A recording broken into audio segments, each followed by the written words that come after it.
Welcome to TEDxYouth at PHUHS Rewired. My name is Rachel Warren. And my name is Jennifer Lawrence, and we're your co-hosts and co-organizers of this event. We are so excited to present TEDxYouth at PHUHS after several months of hard work. This is an independently organized event by the students and faculty of Palm Harbor University High School. Today, we will be debuting 11 original talks from our local community, including some of our very own students and staff at Palm Harbor University High School. We will be exploring sectors including arts, activism, technology, and humanities. Our theme for this event is Rewired, hoping to encapsulate the voices of our local community members who have ideas and experiences that challenge the status quo. From talks recounting the challenges faced in refugee camps to those detailing the events of tragic accidents, we hope that Rewired will present new perspectives and solutions to commonly faced challenges. We are so grateful to see the perspectives of incredible individuals in our own community. And notably, these are going to be reliant on their unique perspectives and experiences, and may not necessarily represent the views of Palm Harbor University High School.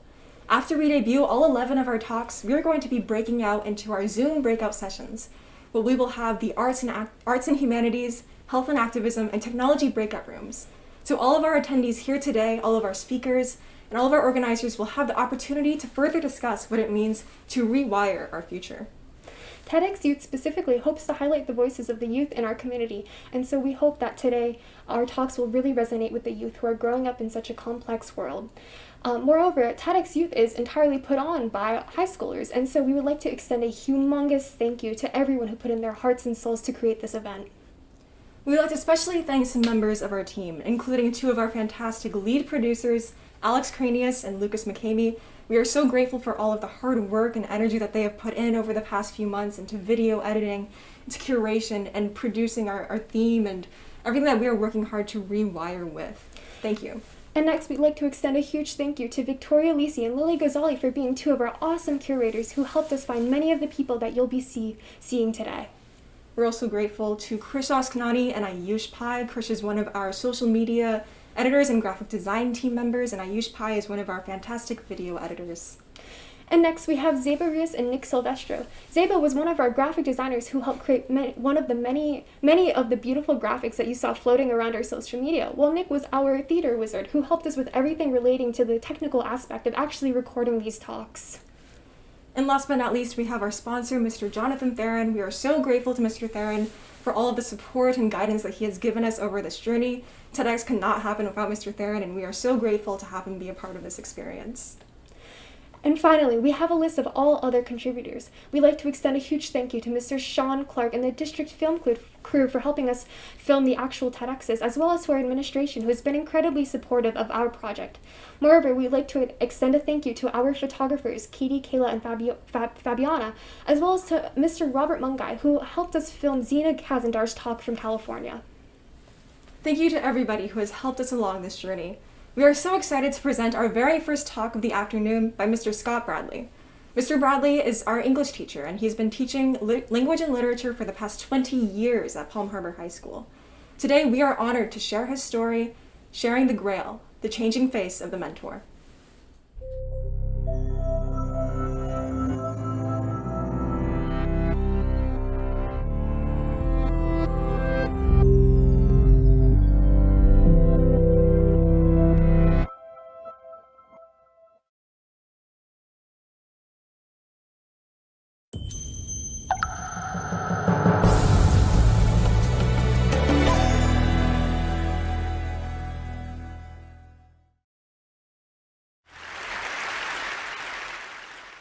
I grew up with Luke Skywalker.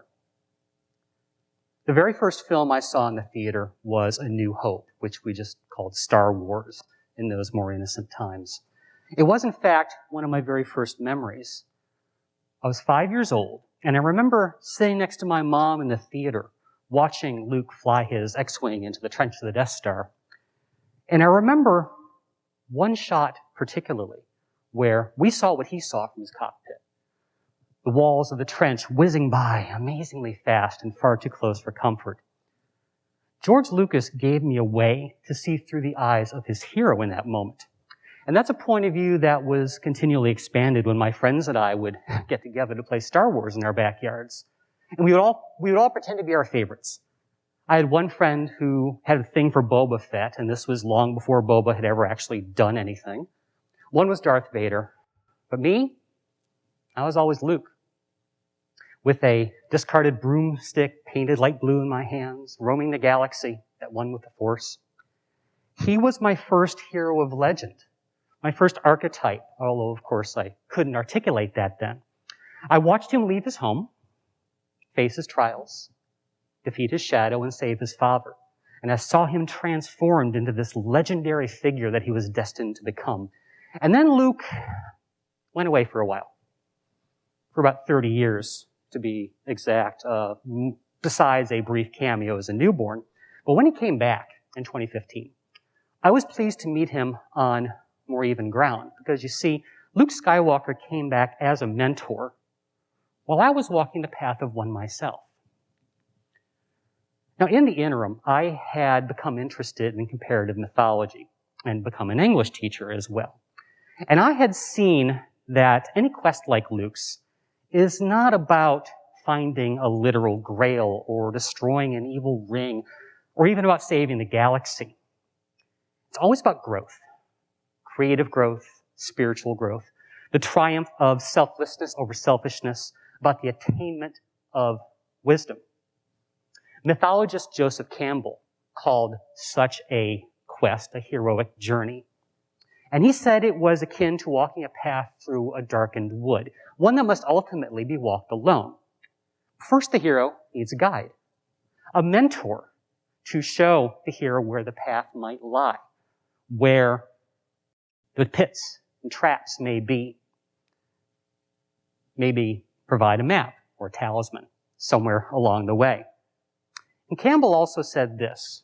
He said that the ultimate aim of the quest must be neither release nor ecstasy for oneself, but the wisdom and the power to serve others. Now, the final phase in this heroic journey is a return phase. And the essence of this is that the hero brings that wisdom and knowledge back home to share with those who need it. They share the grail. They bring the grail back. They don't hoard it for themselves. Now, to me, that sounds an awful lot like a task for a mentor. So perhaps mentorship is the ultimate task of the hero. And we're always in need of mentors to serve the next generation of heroes.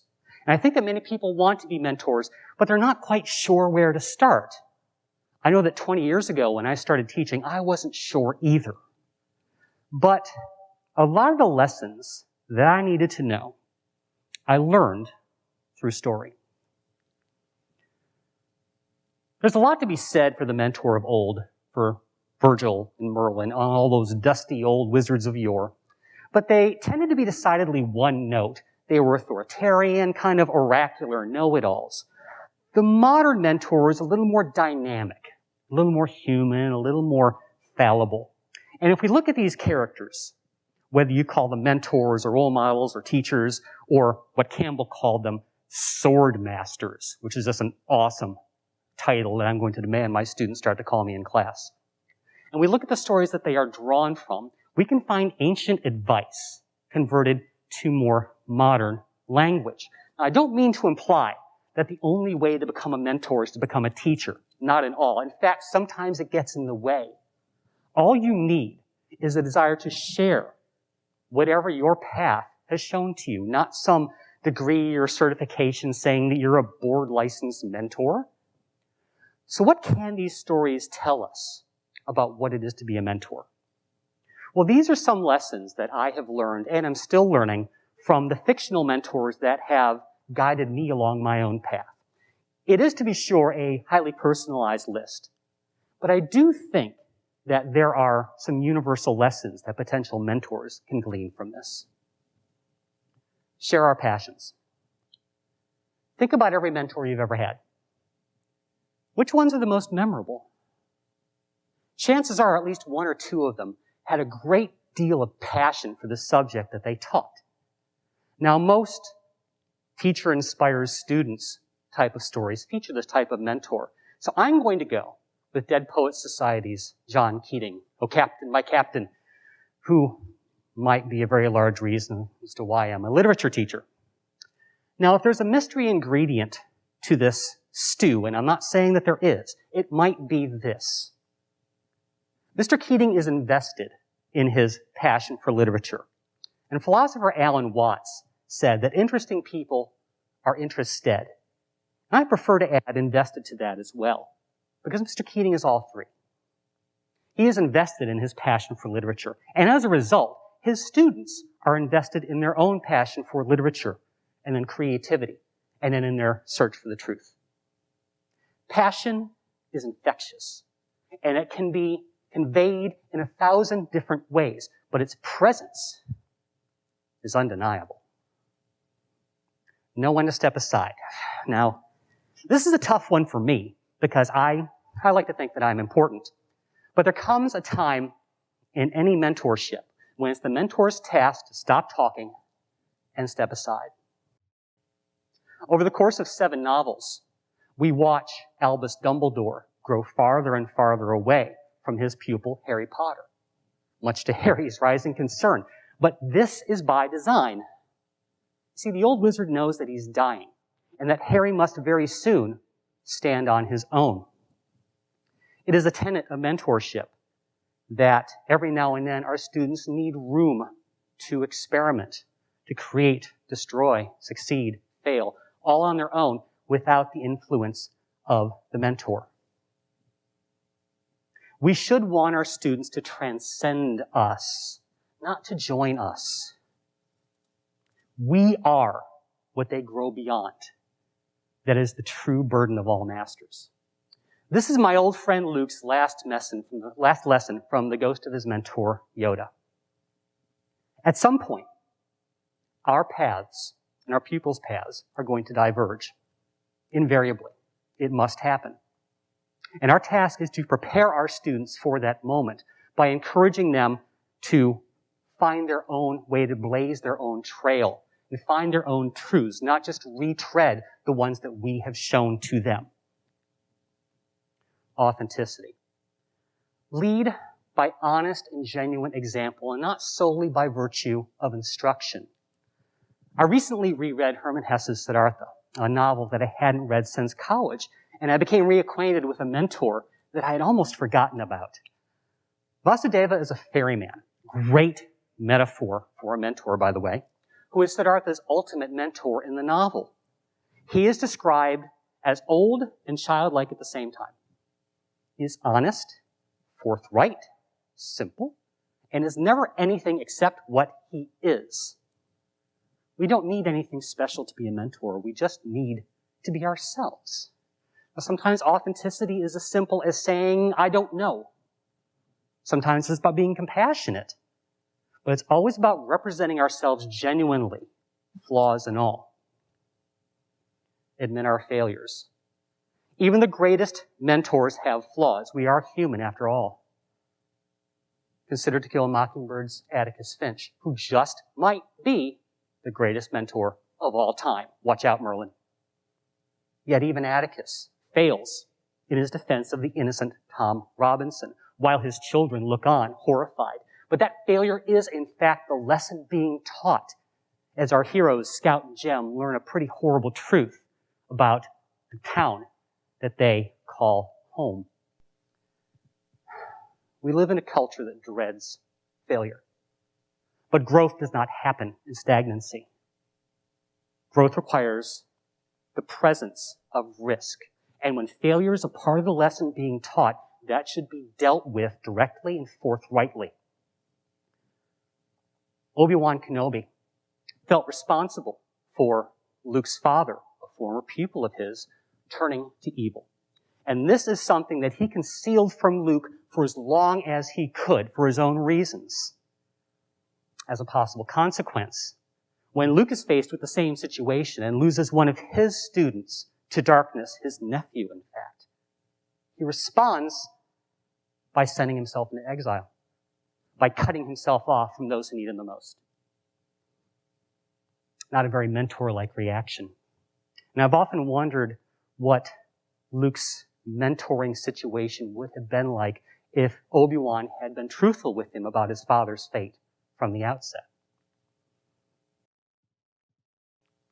Advocate and connect. It is often the task of a mentor to advocate for their pupil. In The Hobbit, Gandalf the Grey is often a staunch advocate for that novel's protagonist, Bilbo Baggins. Most often, Gandalf is an advocate for Bilbo to Bilbo himself. You see, Bilbo is occasionally plagued with self-doubt about his value and worth. And it's Gandalf's job every now and then to step in and remind Bilbo about those things as he walks his path.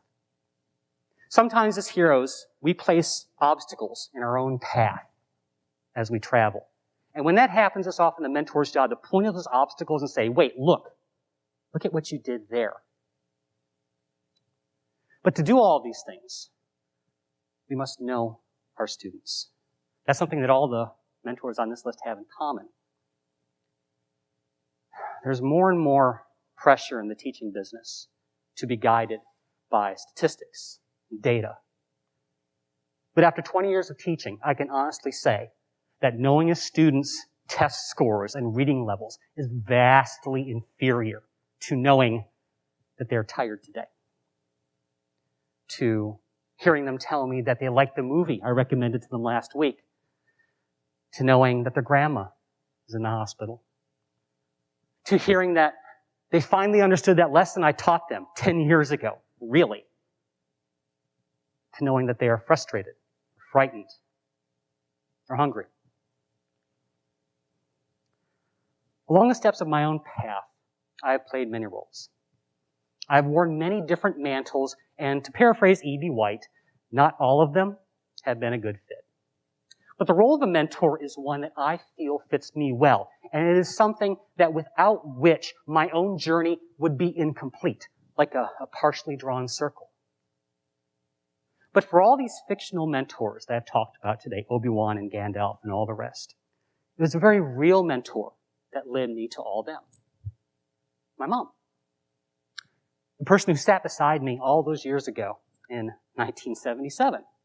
Her passion for myth and literature led me to this very moment right now. This is her legacy. And all these ideas and connections and stories came from her, the way that leaves will someday come from an acorn. All these stories and characters are shadows. Meaningful, relevant shadows, yes, but shadows, nevertheless. We're the real thing. You, me, my mom, every mentor you've ever had. We're the ones who give these stories and characters purpose. And right now, someone out there needs a mentor. They need you. Regardless of your age or experience. And if you decide to accept that call to mentorship, it may just so happen that you find, as I have, that oftentimes the most valuable lessons are not handed from mentor to pupil, but rather from pupil to mentor. Oh, I'm sorry, I mean to say, from pupil to sword master.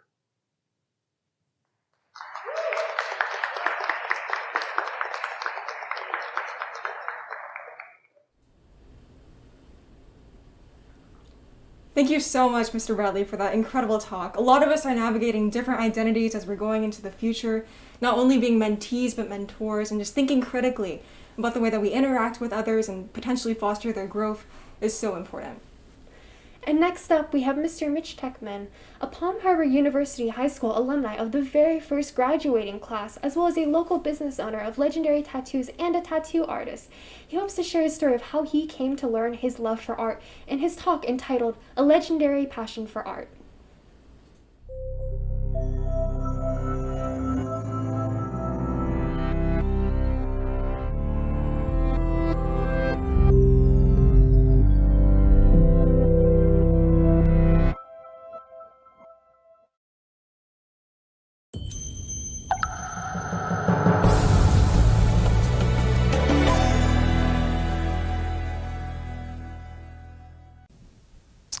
The legendary artist Frank Stella once said, "I don't like to say I have given my life to art. I prefer to say art has given me life." Hello, my name is Mitch Techman, and I'm a small business owner here in Tarpon Springs, Florida. And I help people by providing custom artwork for tattoos, t-shirt graphics, and logo designs. Today I'm going to tell you my story on how I pursued a career by following my passion for art. And I'd like to show you that by embracing your creative abilities, you too could find a career that would bring you happiness and success. My story starts at the age of 4, where I would watch Bob Ross in the mornings. And he was an amazing artist to watch. Every episode he would do a beautiful landscape. And even from the 4-year-old perspective, it was like magic at that time. And little did I realize that watching him paint those happy little trees would be so influential in my life. My mother was a stay-at-home mom. And growing up, she was always doing all kinds of arts and crafts. She would attend courses at the Dunedin Fine Arts Center, where she would do all kinds of different mediums, from wood burning to acrylics, oils, watercolors, pastels. So you can imagine how influential this was for me as a child to watch her creating all these forms of art. Here are a few examples of some of her paintings. This is really where my sense of art began to develop. Now, growing up in the 80s, I was a huge fan of the skateboard era. Tony Hawk was on the scene, and we had some local skateboarders in the area that were actually pretty well renowned. Mike McGill in the middle there. And I was really into Pal Peralta and all the designs that came out on these boards. And I was pretty young, so I wasn't that good at skateboarding, but I was more into it because I just loved the art of it. And I would go to the local skate shop here in Palm Harbor, and my buddies and I would buy stickers that had skulls and snakes and dragons. And this is really where the edgier style of art came into my life that may have kind of led me towards tattoos one day. Now, in the 5th grade, I attended a field trip to a place called Enterprise Village. And this is kind of like a little mall where every student has a career and has a job to work for the day. I was lucky enough to get a job as the art director for the St. Petersburg Times. What an intense job to have. It was a very strict deadline, and I had to create all the artwork for the newspaper that was going to be delivered to the students at the end of the day. But it was such an amazing experience, and I remember at that moment I really realized that maybe I could pursue a career in art one day. Now, moving into middle school, became a huge fan of comic books. And at this time, Todd McFarlane came out on the scene, and he was redoing a lot of the older series. He had redone Spider-Man, Venom. You can see Spawn was his main brand that he ended up really making it big on. But growing up, my friends and I would spend time during the summers where we would try to draw his comic books. We would be looking at the main cover, trying to replicate it, and it was almost like a competition to see who would be the better artist. And I knew at that moment that I was just determined to make it somehow an art. I just enjoyed it so much. It was a total escape. For hours I could spend drawing. So this is, shortly thereafter, I attempted a beach scene mural with my friends. This old woman in the neighborhood gave us the opportunity to paint on her front of her house. And the neighbors weren't really too happy about that. They ended up making us paint over it, and all these complaints came out. But it was really cool to see art as a job where we were actually getting paid to do this. And looking back on it, if the shoe was on the other foot and I was the neighbor, I'd probably be pretty upset about this being on the front of someone's house as well. Now, moving into high school here at Palm Harbor University, I was actually in the first graduating class of Palm Harbor in '99. And it was in this very courtyard out here that I learned how to play guitar. A close friend of mine was in jazz band class, and he would bring his acoustic guitar to class. And I would trade him half of my lunch in exchange for a guitar lesson. I'd say, hey, here's half of my ham sandwich and maybe some cookies if you show me that Nirvana riff again. So it was here in this high school where I really started to pursue music, and I kind of left the art behind because at that time there were so many amazing bands that were coming out of the 90s. The grunge scene from Seattle, there was just amazing talent coming out. I was a big fan of Alice in Chains and Pearl Jam and Nirvana, obviously, and Stone Temple Pilots. And then I started migrating into some heavier music with Metallica. So I really thought that this is what my career was eventually going to be. I loved playing. I would spend hours doing it. And in my junior year, I got into some trouble in high school, and I'm not going to go into detail about what happened. Let's just say it was kids being kids. But my parents grounded me, and I spent all of that time pursuing, learning, just trying to learn these songs from beginning till end. And when I got back to jamming with my friends, I was shredding like Eddie Van Halen, you know? I mean, they were like, what happened? It's like, well, I had time to improve. But I really dove into it at that time, and it really helped develop a sense of where I wanted to go in life. Now, at this point, I think everybody in high school reaches this point when you graduate where you hit the fork in the road where you say, do I want to pursue the college route, or am I going to go to, just a normal day job and pursue something else? And, I had tried the college route at SPC and I was struggling. I was failing out of math class, and I was just at the point where I was done. I wanted to just join a band and play and just do a normal day job. And my father was really concerned and worried about me. So he started doing some research, and he discovered a school out in Orlando called Full Sail University. And this is a technical school that offers degrees in film, audio engineering, game design, and graphic design. You mean to tell me I can play music and record bands for a living? Sign me up. So there off I went, and I graduated about a year later. It was a short type degree. Graduated a year later and came back home. And I found myself working at a local recording studio because there was not many jobs available at this time. A lot of kids were coming out of that school in the area that had the same degree. So these studio owners had resumes to choose from. So basically I worked for free. And during that process, I happened to meet a band by the name of Stigma. And I was recording their first album with them. And I ended up becoming friends with them. And they heard me playing guitar one day and said, hey, I really like what you're doing there. And they liked the sound that I was creating. And they offered me a position as a rhythm guitar player.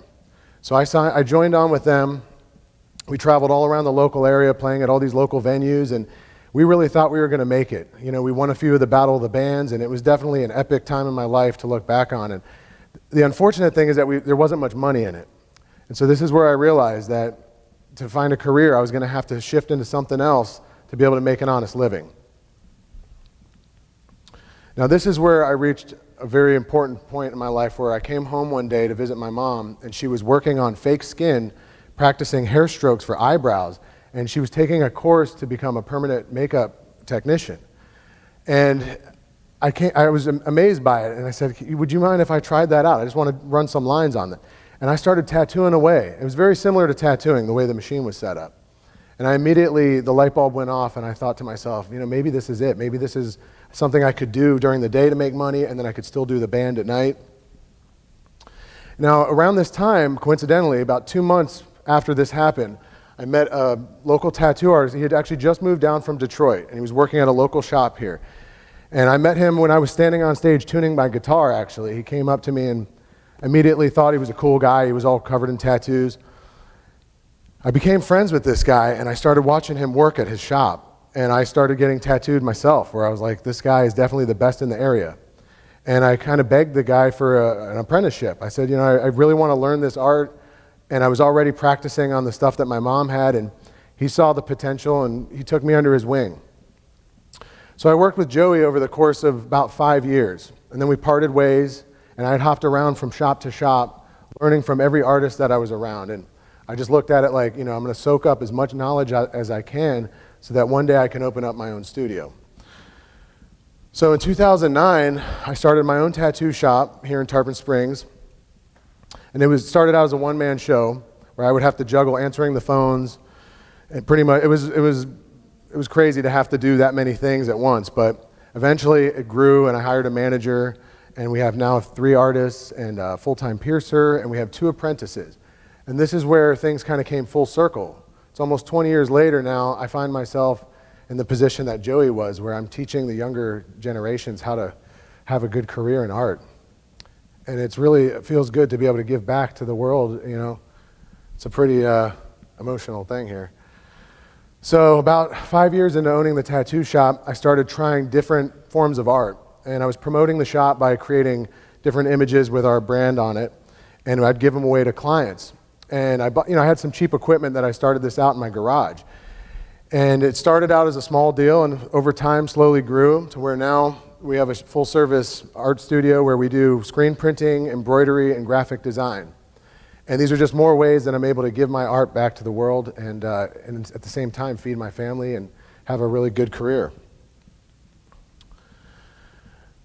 Look at that melting clock. That should tell you guys something about life. Salvador Dali said, "A true artist is not one who is inspired, but one who inspires others." The artists that I looked up to in my life showed me how to build my confidence and show me a path to follow. Life is short, 20 years is going to go by quick, so don't waste your time on a career that doesn't fulfill your passions in life. Thank you guys for letting me have the opportunity to get up here and speak, and I hope to see some of you talented artists out there to pursue your passions and pursue your dream jobs by following your passion for art. Thank you guys.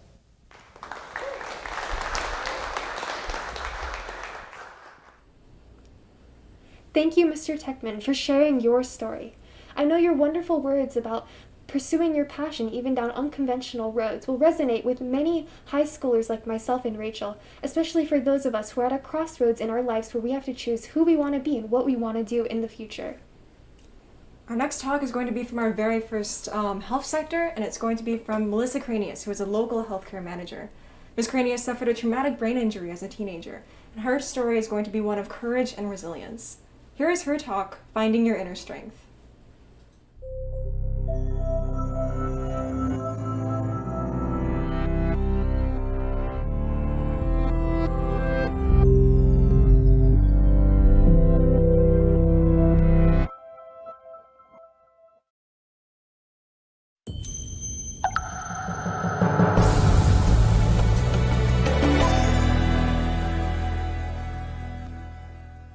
Have you ever imagined what it looks like inside the mind of a teenager? I would suspect it looks something like this. In this day and age, it's difficult for teenagers, and I think even more with social media and COVID. I'm going to tell you a story that I've never told in this level of detail about a 16-year-old girl who graduated from Seminole High School back in the 90s. The story takes place during her junior year of high school. So exciting things are happening. She just got on the varsity soccer team. Her grades are excellent. And really, life is perfect. The only thing that she has to worry about is her homework and if the boy she has a crush on is going to ask her out. But then she wakes up one morning and life seems very different. She's having trouble remembering almost everything that's happening. She goes to school, and as she's walking through the hallways, she's having difficulty finding what class she should be in, and yet she can't remember what class she just came from. She woke up, it's like she woke up and she was in the middle of this nightmare where she couldn't recall anything. She decides that she's going to go to soccer practice, and she anticipates that things will normalize when she gets there. But as she's having difficulty dribbling the ball between cones, her coach is getting frustrated, wondering why she's not trying harder at that drill, a drill that a week or two ago she could do with ease. Fear and anxiety set in. Her grades are plummeting, and her days now are spent navigating how to hide what is going on so she doesn't look different from her friends, especially the stutter that has started while she's speaking. It's important to blend in high school because kids can be cruel. She carpools to school with a group of girls, and while she's standing around one day, she forgets if she had driven that day. One of the boys in the group said, "You're so stupid, you can't even remember if you drove your car to school today," and walks away laughing. Unfortunately, that's how she felt, stupid. She was 16 years old, she just got her driver's license, and she couldn't even remember where she parked her car, so she was terrified to go anywhere by herself. Over the next few months, things continue to get worse. Her parents are awesome, but they're wondering why she keeps coming up with convenient excuses as to why she hasn't done her chores. Little do they know they haven't received all the messages her teachers have left on the answering machine, because she has become a magician at coming home and deleting them off before they get home. Those are the same teachers that are calling her up in class and asking if she's doing drugs or if there's anything bad happening at home that she wants to talk about. It's around this time that she falls into a deep depression. Her immune system breaks down so much that she's diagnosed with mononucleosis, and her doctor says that she needs to stay home for 6 weeks on virtual school. At that time, there was no video or anything like that, really just a speakerphone. And she's happy to hide away at home. Her mother knows something is going on, but she hasn't quite figured out what it is, so she makes a doctor's appointment. After she recovers from the mononucleosis, she goes to the doctor. They do a scan of her brain, where they put a bunch of electrodes on, and she actually looks like she stuck her finger in a light socket when they're finished. Her hair is sticking out at all angles from the sticky goo. But the doctor is able to give her answers. The doctor tells her she's had a brain bleed, and that she's suffering from post-traumatic head injury. You would think that by hearing this news and knowing that what was going on wasn't her fault would ease her mind. But then the doctor tells her that the brain takes years to heal. Now she knows that really this is the beginning. The nightmare has just begun and it wasn't ending anytime soon. What would you do if you were her? She can't imagine going through one more day of this, much less years. What would you say if I told you she got through college and that today she's a cardiovascular service line manager for a large 15-hospital system? Standing in the shoes of that 16-year-old girl, I would have never thought that I could be where I am today. The story that I just shared was my story. When I was 16 years old, I was a passenger in a car accident on the way home from soccer practice. At the scene, I appeared fine to the naked eye, so they put my friend in the ambulance since she was complaining of neck pain. My parents came and picked me up, and they took me to the emergency room to get checked out. Upon entering the emergency room, I was told that they asked me all the normal questions. What month is it? Can you count backwards from 100? And then I could not even perform these easy tasks. My mother told me that the emergency room was decorated all in Halloween decorations, and I couldn't even tell them that the month was October. They did a CAT scan, and they told my parents I had a concussion. And to take me home, nothing to monitor, nothing to look out for, but just that she can stay home from school tomorrow and rest, maybe take a week or two off from soccer. What I found out many years later is that after an accident and a head injury, a bleed sometimes will not show up for up to 48 hours. So mine was missed. These are my friends from high school that helped me get through this. And I'm still friends with all of them today and very grateful. The next 3 to 4 years after that accident were grueling. The first 2, I barely remember any events.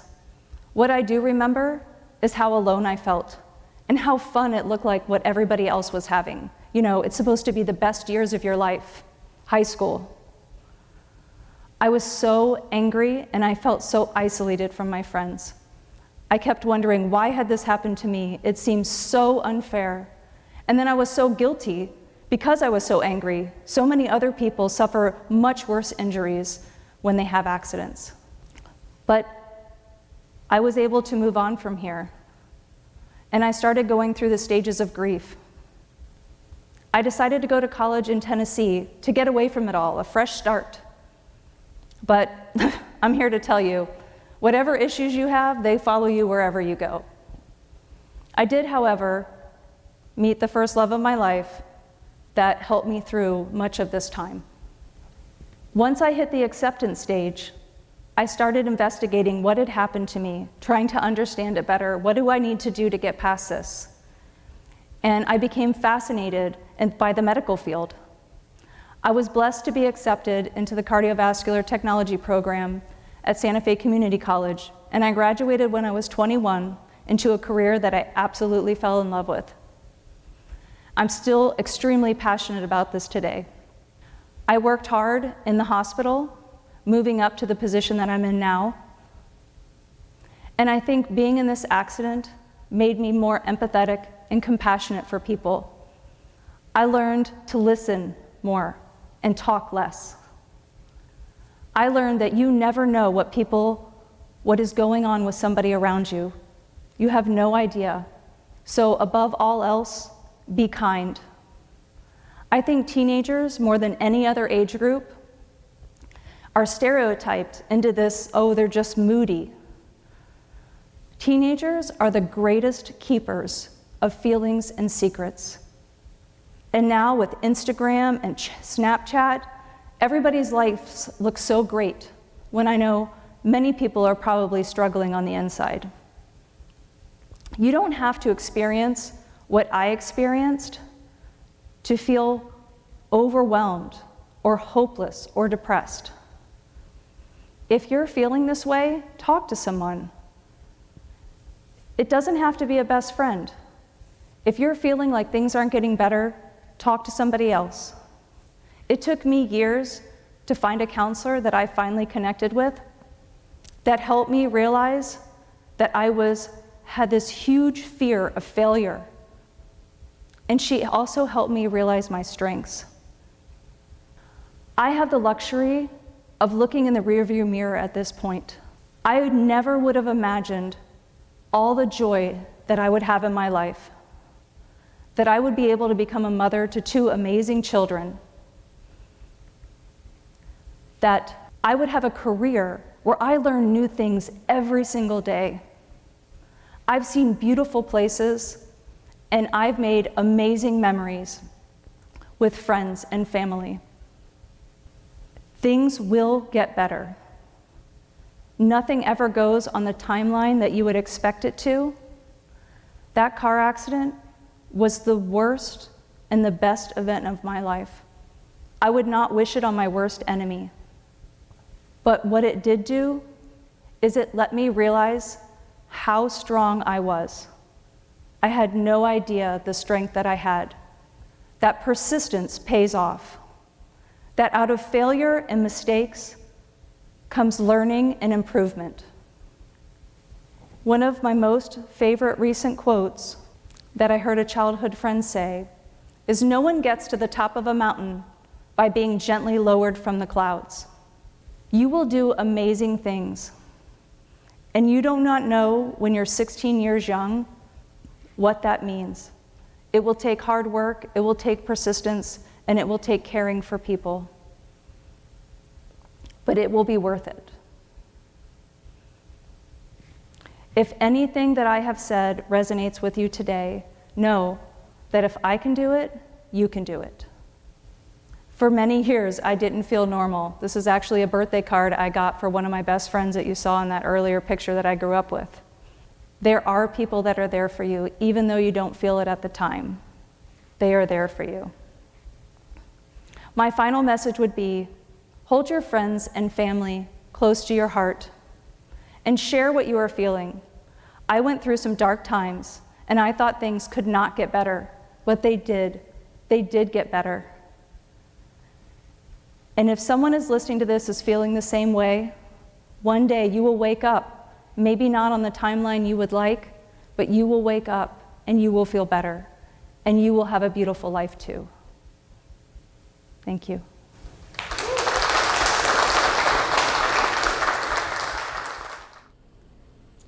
Thank you so much, Ms. Karenius, for sharing that very personal story.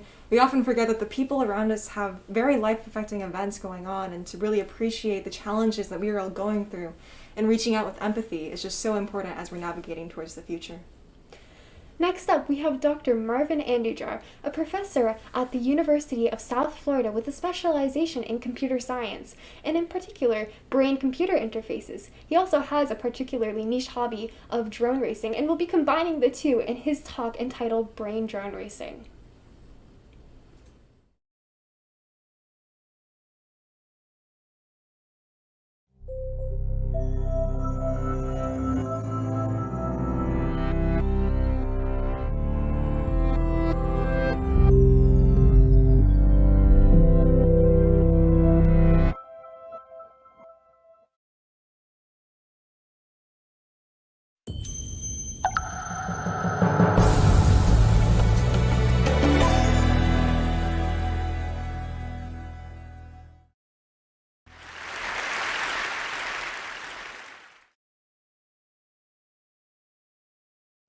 in 2012, I started pursuing my PhD in human-centered computing. At that time, I met my colleague, Chris Crawford. Well, he was about to also start his PhD. We were about to start in the same lab under the advisement of our advisor, Juan Gilbert. Now, of course, I knew that he has been working with drones when he was an undergrad, and when I was an undergrad, I was working with brain computer interfaces for several years. So one night, I asked Chris pretty much like, hey, what are you working on? So he said that, well, not much. Some of the projects that our advisor pretty much assigned to me.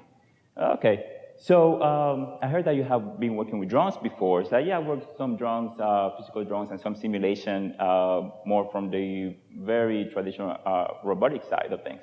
I'm like, all right, so then I told him I have been working with brain-computer interfaces, and I started explaining to him what brain-computer interfaces actually meant, right? So pretty much in a nutshell, brain-computer interfaces is when you're wearing a neurotechnology cap or headset and read your electrical activity from the brain, also known as an EEG, which is the most traditional and famous neurotechnology that they use nowadays. And also, you pretty much take those signals and you clean those signals from noise and unwanted signals that is no brain activity. And then you send those clean signals to a machine learning algorithm to be able to classify those raw signals to a specific application. So in this case, it could be on actually controlled wheelchairs or neuroprosthetics or any other application that we actually see fit. Then I say, okay, how about if we work on controlling drones through the brain, right? So pretty much when I brought it up was because I have been brainstorming on what would be next, right? So we wanted to work something more that the scientific field have not really been concentrating on for some time. We knew, I knew that they have been working on wheelchairs, with wheelchairs and neuroprosthetics and also exoskeletons, but how about drones? At the time, of course, there were some few universities already working on brain-controlled drones, but it wasn't really as formal as it is, of course, today. Even today, brain-controlled drones is not widely researched as other areas. Of course, when I brought the brain-controlled drones to Chris, he gave me this face of confused, right? So he was looking at me like, what are you talking about, right? So he looked at me like I was, pretty much he was so confused that he thought I needed to be taken to like the hospital or anything like that. I pretty much think that he was thinking about it. But because of his confused face, we started laughing, and then I said, no, I'm being serious about it though. We can work on brain-controlled drones. And we started brainstorming after that. So, okay, what will be the technical approaches to this? What we can actually look into? And then we started working on a prototype that pretty much that took weeks and months and be able to actually even improve the prototype to a new phase. Then after we had a prototype though, we started thinking about, okay, yes, we have to see how can we collect a lot of data, but at the same time, we want to see how we can incorporate this into society now in the short term and long term that can help society somehow. Like, okay, so something that we knew at the time was that people are not really educated or they just don't know that brain control machines is real. Even today, when I talk about my research, people think I'm talking about a movie. I pretty much start saying brain drone racing, brain control drones. They're like, wait, was that in the movie Star Wars? I don't recall that. I was like, no, that's what we do in my research lab. So that's one of the things, that how can we educate people in society that brain control machines is real, right? Brain control wheelchairs, neuroprosthetics, and so on. But at the same time, we also noticed that drone races started becoming popular. We saw that people were racing drones in a first-person view. So we decided to okay, so we noticed that people are racing drones. It's becoming popular. How about if we introduce a new sport called brain drone race? And so the idea of brain drone race, besides the fact that it will be helping people be able to see how brain control technology works, it also will help them you see, pretty much see a new version of racing drones with the brain, which pretty much they have seen the other version, which is just racing drones in general. But what is brain drone racing? So what we really, at least in a nutshell, we look at it as it is the inclusive sport that regardless of your physical abilities, your age, gender, and even ethnicity or race, you can all compete in the same race or competition. So let's put it into perspective real quick. Any other sports, at least in the United States, they always have divisions, right? So they have, for basketball, they have for different genders, even tennis, right? They have different genders and so on. And especially if somebody has has a physical disability, they also have the Special Olympics for that. So for example, if somebody's missing one arm, or even missing both arms, or is in a wheelchair, they probably cannot go and compete against Rafael Nadal or Serena Williams in tennis. But they can brain drone race. Why? Because only the brain is needed. Right, so, for example, another example is the physical attributes, right, of athletes. So I cannot go and compete against LeBron James playing basketball and dunking and things like that because one, he's a pro, I only play for as a hobby, and he also spends about $1 million a year on his body. I probably don't even spend $100 even a year in my own body. So I'm already at a big disadvantage, right, playing basketball against him. But we can definitely compete in brain drone racing. Again, why? Because it's that mental aspect. It's really your brain. Regardless of your physical abilities and stage, even if somebody's in a wheelchair, they can still compete at the same level of somebody who's not in a wheelchair.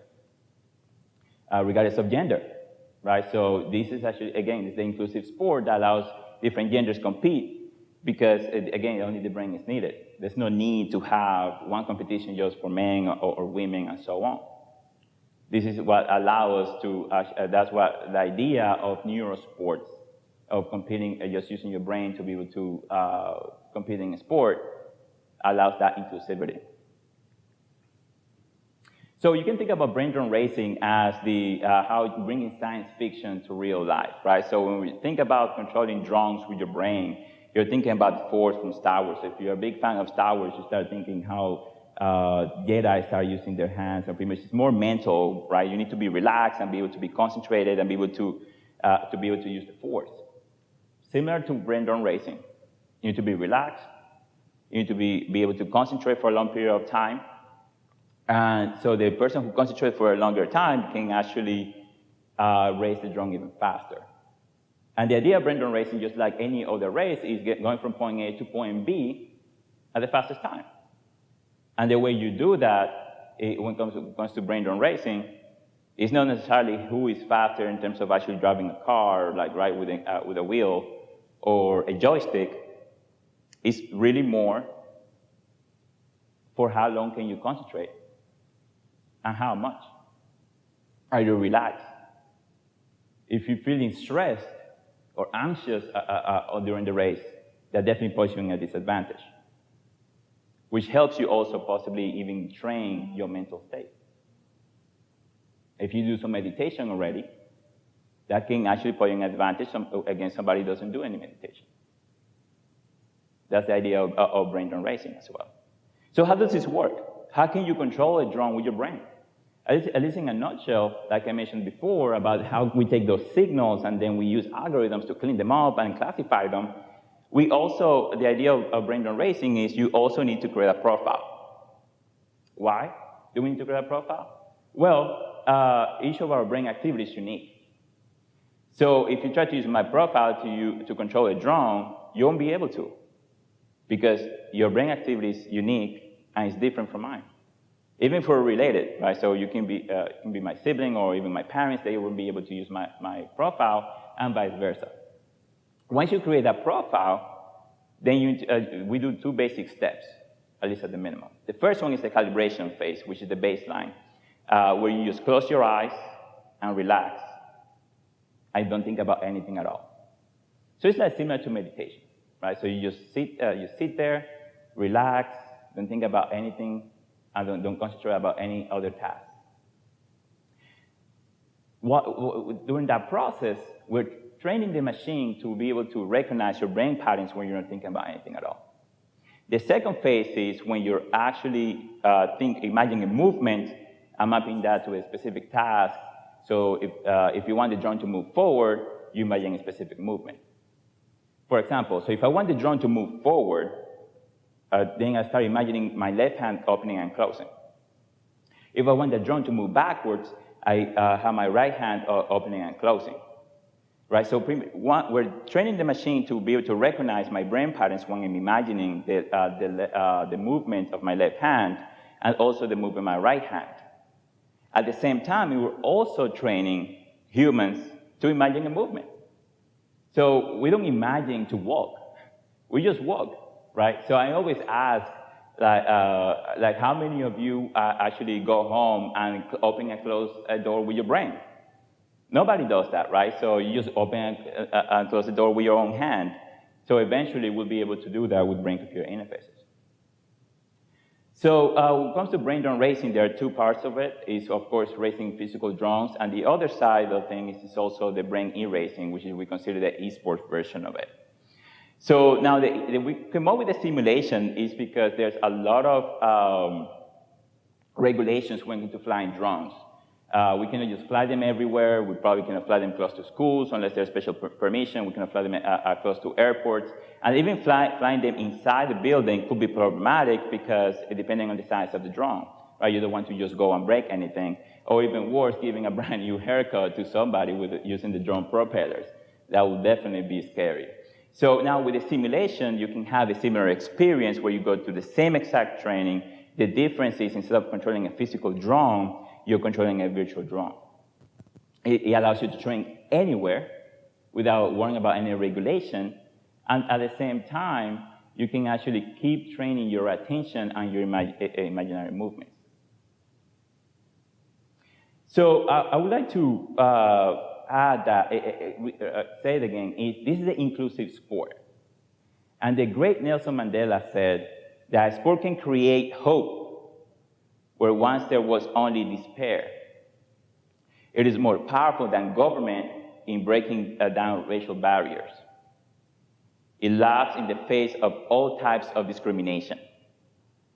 Now, we envision that one day people will be able to actually use brain-computer interfaces for all types of purposes to track their, pretty much their activities when they're working out, or when they're actually studying. So if I know I don't pay attention very well, I would like to track my attention and get some sort of feedback. Just how we use wearables and Fitbit. At the same time, even today, we need more inclusivity. We do. We see that everywhere. And we believe that brain-drone racing, Neurosport, allows that inclusivity regardless of gender, age, your physical abilities or disabilities, and race. Thank you.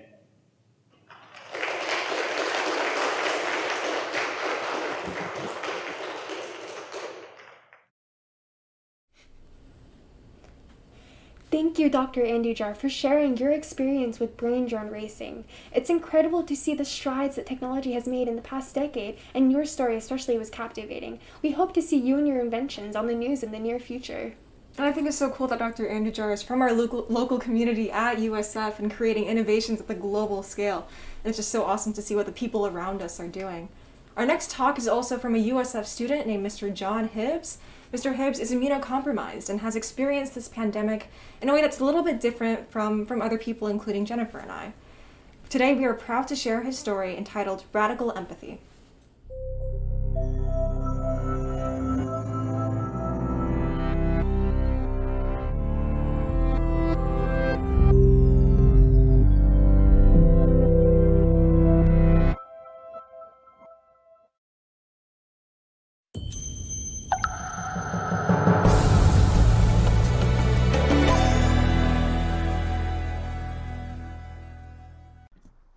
Hello, my name is John Hibbs. I'm currently a master's student at USF in the Library and Information Science program, and I've also worked and volunteered at several schools throughout the Pasco County School District. I'm here today to talk about the COVID-19 pandemic and experiences and lessons I've had with the pandemic, both on a micro and macro scale, as a young adult who is severely immunocompromised. Before I talk about COVID-19 and my topic as a whole, I want to sort of give you a little bit of background about myself and what led me to being immunocompromised. So, slightly over a decade ago, at the end of my time in middle school, I started feeling intense discomfort in my intestines, cramps, weight loss, and all of these symptoms led me to going to a gastroenterologist, where through a battery of tests, colonoscopies, etc., we determined that I had Crohn's disease, which is an autoimmune disease where your immune system attacks different portions of your intestines. Through many different treatments, drugs, steroids, and eventually surgeries, we eventually were able to settle upon a treatment plan that really worked to help get my Crohn's disease under control, which was called Remicade. It's an infusion I get every 8 weeks from a doctor's office where I go in and I get an IV put in, and for a couple of hours I sit there and get infused with this drug called Remicade. Remicade is an immunosuppressant, so it sort of generally suppresses my immune system, which does lower the damage that my immune system causes to my intestine, but has the side effect, of course, of suppressing my immune system. So I'm very vulnerable to different viruses and bacteria just on a normal general basis, which had implications before the COVID-19 pandemic. So I've always had to get my flu shot. I've always had to be aware about being around people who are ill with viruses or bacteria, and I've always needed to practice very sufficient personal hygiene and just general, preventative methods to getting sick, because I have a compromised immune system and I'm not quite as capable of fighting off ailments as the normal 24-year-old young man. So now I want to sort of dive into COVID-19 and really start with my experiences with the virus and sort of give a sort of very brief timeline of how I've experienced the virus from a sort of first-hand perspective. So I first heard of COVID-19 back in about November, December of 2019. And at the time, it was just sort of a distant virus off in rural China that was sort of concerning, but it wasn't yet a part of my life. And I sort of just dismissed it like most people did. But several months went on, and it started becoming an increasing part of the news cycle. And eventually, around February, I really started, February of 2020, I really started to do research and really look into the virus. And I sort of realized very slowly and then all of a sudden that this was going to be a massive worldwide event, that this was going to be a pandemic that really reached every part of the globe, and obviously Florida, which is where I live. And so from that time on, right around the end of February, early March, I entered full lockdown. And for almost an entire year, slightly over an entire year, I have been in full lockdown, and I haven't left my house except to go to certain doctor's appointments, medical procedures. So I haven't seen friends, I haven't seen extended family, I haven't left the house to go to the university campus or to go to the grocery store, or really anywhere for an entire year. And this has obviously had many effects upon my life. So now I sort of want to talk about experiences on a personal level and lessons that I've learned from the COVID-19 pandemic. So I've really had three main struggles with COVID-19, and those are being fear, anxiety, and just general boredom. First off, fear and anxiety have been a constant part of my experience with COVID-19. Whenever anyone comes to the house, whenever I'm around anyone at the doctor's office or at a medical procedure, I'm always very concerned and very aware that anyone around me could have the virus, or that any surface, or that any sort of just experience or presence outside of my very small bubble that I've created for myself in my own home could produce risks of me getting the virus and getting extremely ill because of my immunocompromised status. So living with that anxiety is something that has really been a constant sort of waxing and waning problem for me throughout the entire pandemic, and has really sort of left an indelible mark on my psyche. And beyond just sort of general fear and anxiety, quite frankly, I've experienced very tremendous boredom. After a while, there's only so many books you can read, only so many podcasts you can listen to, only so many classwork assignments and video games that you can play before you really begin to miss the outside world, before you begin to miss your friends, before you miss going to restaurants and bars and meeting up with friends and just doing all of the general things that one would do, what a normal young adult would do over the course of a year. So these sort of struggles have really played a constant part in my life over the last year, and have sort of waxed and waned in terms of how much they've really just sort of affected me. And I think I've reached a point at this point in the pandemic, as the vaccines sort of start rolling out and as normalcy starts to sort of return, that these problems have sort of really started to lessen their impact. But particularly the fear and anxiety and worry and germophobia will definitely stick with me beyond the sort of return to normalcy after the pandemic. COVID-19 will also sort of permanently impact how I behave, sort of general behavior that I have once I go back into the real world, once I've been vaccinated. A lot of the precautions that we've begun to take to prevent the spread of COVID-19 are just sort of things that I think very logically will become part of my life. So things like wearing masks, social distancing, being very aware of personal hygiene, hand washing, and sort of being very aware of where I cough, where I sneeze, where other people cough, where they sneeze, etc., etc. These will all be things that persist with me after the pandemic has come to a close. I think as someone who is very severely immunocompromised, I think it's very logical to, within reason, try to wear masks and continue social distancing after the pandemic. I obviously would get very sick from COVID-19, but really any virus, any bacteria that I get infected with could be very severe for my long-term health. So I think that one thing that really will stick with me after COVID-19 is that all of these precautions that we've took to really help play our part in preventing the spread of the virus are sort of things that really will stick in my behavior patterns after the virus is sort of part of history. Finally, in this last part of my talk, I want to go into what you as the audience can learn, what actions you as the audience can take to really help your community, to help your family, to help your friends sort of heal and recover from this pandemic that has been possibly the most traumatic event on a grand societal, on a grand world scale that we've really experienced in many, many decades. So what I really preach, the solution that I really want to preach to everyone is that we need to be ready to practice empathy, to understand that the struggles that I've had, the struggles that you've had, the boredom, the anxiety, the fear, the just general just grief that we've all felt at this pandemic is something that everyone, almost everyone in society, everyone in our friend groups, everyone in our family groups are experiencing. I do not know a single person who doesn't know someone who has either died or gotten severely sick or is currently in the hospital.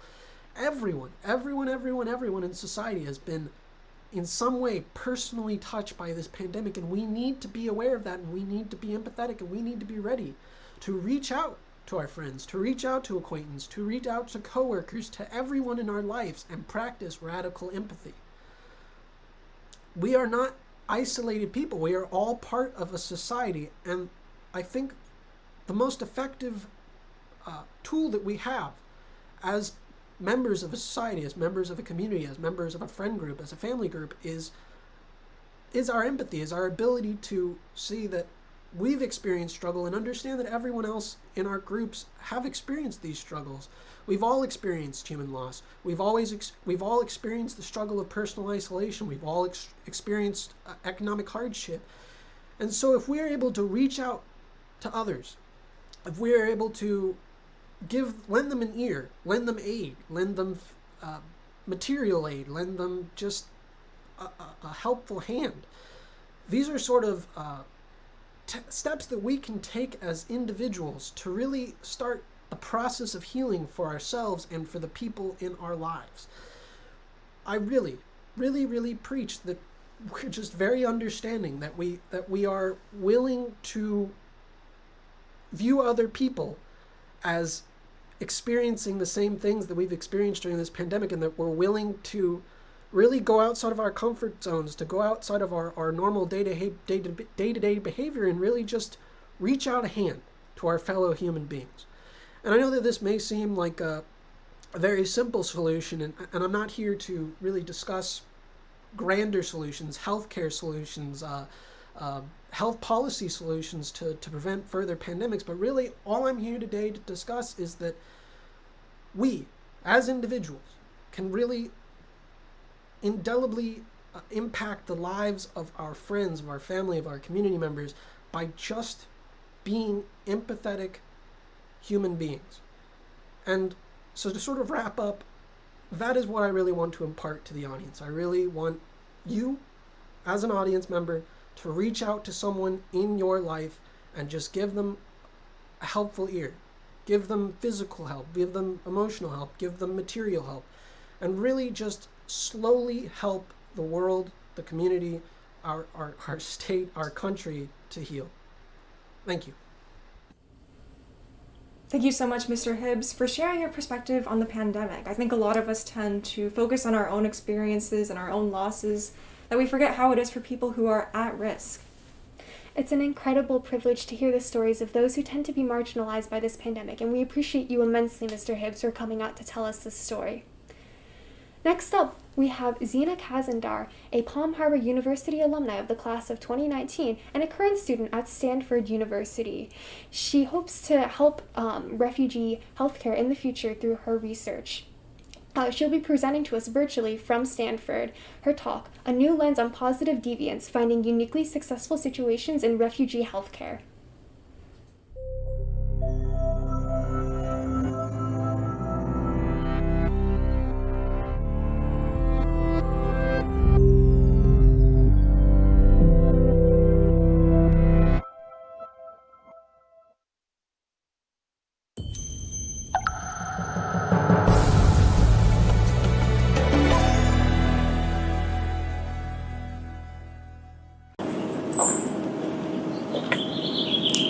I'm in Syria, sprinting across my grandma's porch, desperately chasing moths. It's late at night, and my older cousin Yusuf and I are competing to see who can catch more moths in our jars. Yusuf yells from the other side of the porch, "Shift kaman wahdeh, I caught another one!"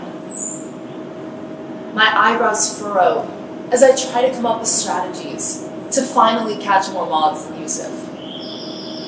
I'm fixated on my own solutions, thinking, maybe I'll catch more if I wear darker clothes so the moths won't see me coming. I was living in Jordan at the time, but every other weekend, we would drive to Damascus, Syria, and go to my grandma's house, where I'd see Yusuf and his family.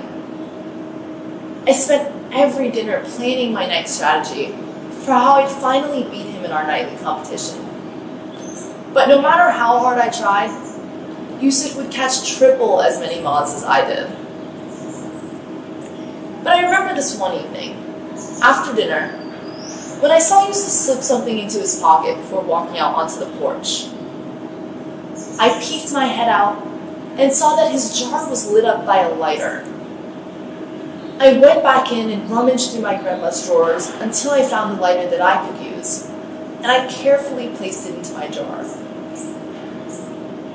That night, with a bright yellow flame lighting up my jar, I still didn't catch as many moths as Yusuf.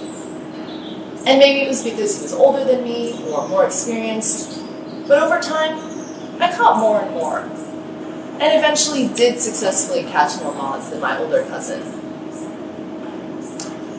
Looking back, I wondered, why had it taken me so long to notice his strategy? I was so focused on my own methods that I hadn't actually looked over at Yusuf and seen what he was doing to be successful. That same house we were catching moths at was later bombed at the start of the Syrian civil war, and Yusuf became a refugee.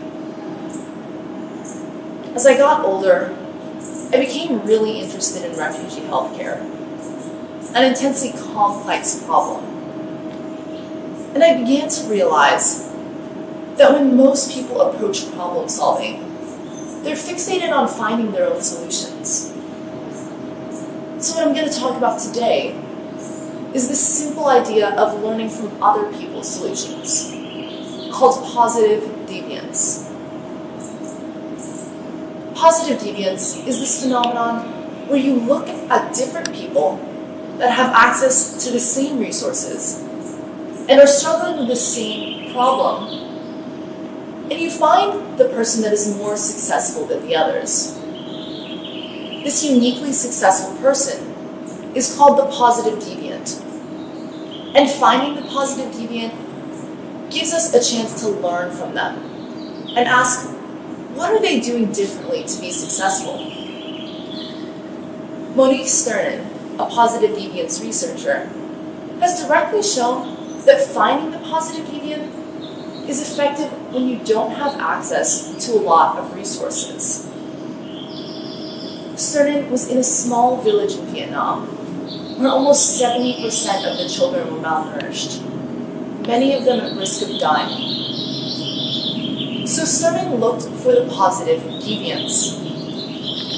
Her and her team were looking among the poorest families for the children who were healthy, despite having the same access to resources as the malnourished children.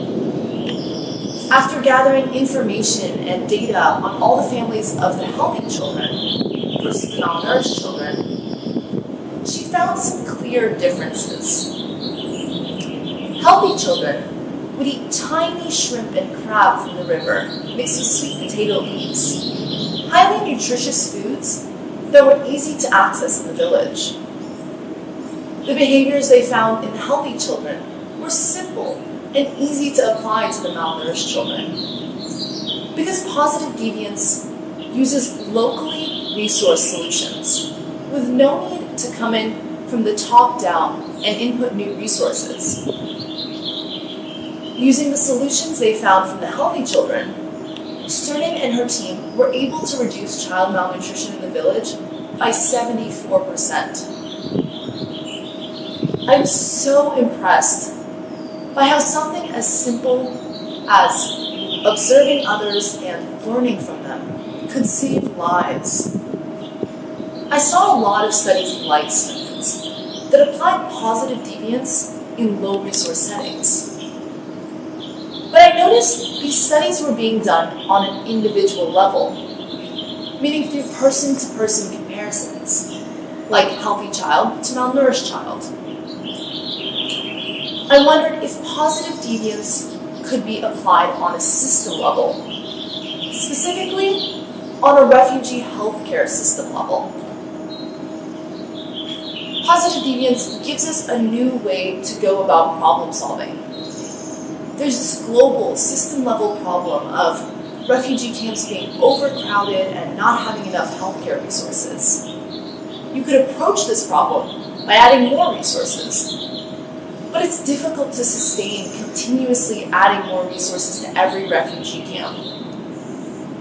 So instead, I wondered if we could have different camps learn from each other and learn from each other's successes through positive deviance. And in that way, learn to better use the resources that are already available to them. My main question became, can we use positive deviance to improve refugee healthcare? I found that to be able to use positive deviance in refugee healthcare, we would need to complete 3 steps. 1, find the positive deviant, the refugee camp who is uniquely successful, even though they have similar resources as other struggling refugee camps. 2, find what the positive deviant is doing right by looking into factors like how their healthcare staff behave or how they use their resources. And 3, apply what we've learned from the positive deviant to model the same success in other refugee camps in that country or even refugee camps across countries. Comparing refugee camps would be a form of system-to-system level positive deviance. So I looked for examples of positive deviance working on system levels. I found that most of the newborn intensive care units in California are part of a big quality improvement program. The program is a collaboration across across California's neonatal units, where each hospital agrees on collecting healthcare data and making all of this data public and easily accessible. Different hospitals then present at large conferences where they share what they've been doing well and what they've been struggling with. Then, the neonatal units struggling with one aspect of care adopt practices and behaviors from the units who have been successful in that aspect. They measure success in terms of factors like mortality rates and infection rates. And so far, their collaboration has led to a 21% decrease in mortality rates for low birth weight infants and a 49% decrease in healthcare infections overall. These hospitals in California were able to apply system-to-system level positive deviance from one newborn care unit to another to save lives on a large scale. But unlike refugee camps, these hospitals are considered high-resource settings. Examples like Stern's malnutrition work show us that positive deviance can be used in low-resource settings. But that's on an individual level. Examples like California's neonatal units show us that positive deviance can be used on a system level, but that's in high-resource settings. Refugee camps are a combination of both these examples.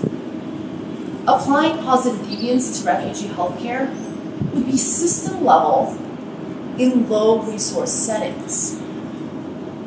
And I wasn't seeing examples of positive deviance being used on system level in low-resource settings. That took me back to the question of, can we use positive deviance to improve refugee healthcare? And the answer I found was no, not yet. And let me tell you why right now we can't use positive deviance between places like refugee camps that are system-level, low-resource settings. The key here is information sharing. That California newborn care collaboration requires the data about each intensive care unit to be collected and easy to access. By being held accountable to share their successes and their failures, each hospital is able to learn from each other. Positive deviance is just a form of learning from each other's information. But you can't learn and share information if you don't have the information. For step one of finding the successful case, the positive deviant, you need data, like who has the lowest mortality rate. For step two of finding why that camp has been successful, you need information, like how doctors behave or how they're using their resources. Without this data and information, you can't ever get to step three of applying what you've learned from other successes. And so you can't use positive deviance to improve refugee healthcare. What we are missing here is information. For refugee camps to learn from each other, we need to start collecting accurate and organized healthcare data and make that data easily accessible so we know who is successful in each aspect and so we can learn from them. Overall, the importance of positive deviance is highly overlooked. This idea of looking at someone else if they're doing something well seems obvious, but nowadays, it's a radical idea. With the shift in society today toward the Silicon Valley, do-it-yourself startup attitude, we forget that solutions don't have to be complicated and original, and there's no shame in modeling your success based on others. You need to be transparent about your failures and share what you've learned from your successes. And you also need to let yourself seek out others who have been successful and learn from them. Instead of putting all your efforts in finding some new innovative way to find a solution that may already exist, remember the importance of collaborating. And don't be afraid to look to others for help. This can be as large scale as refugee healthcare or as small scale as catching moths in a jar. But ultimately, we all have something to learn from each other. Thank you.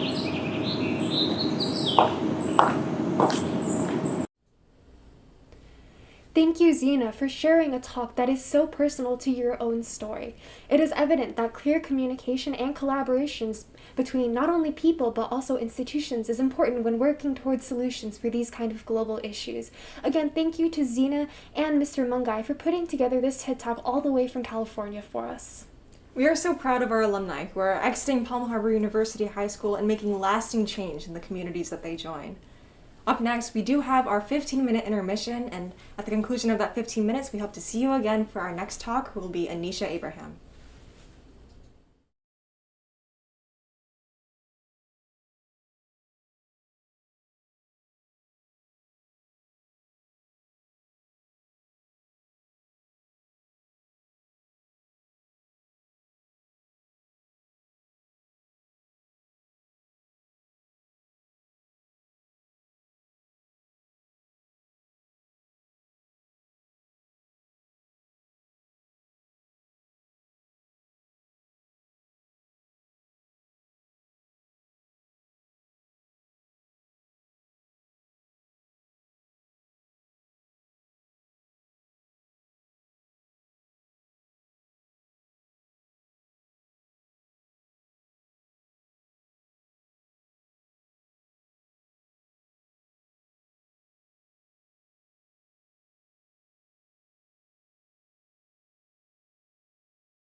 We hope you've enjoyed the talks in our programs in our first half. In our second half, we'll be presenting 5 more talks with ideas from our 3 buckets.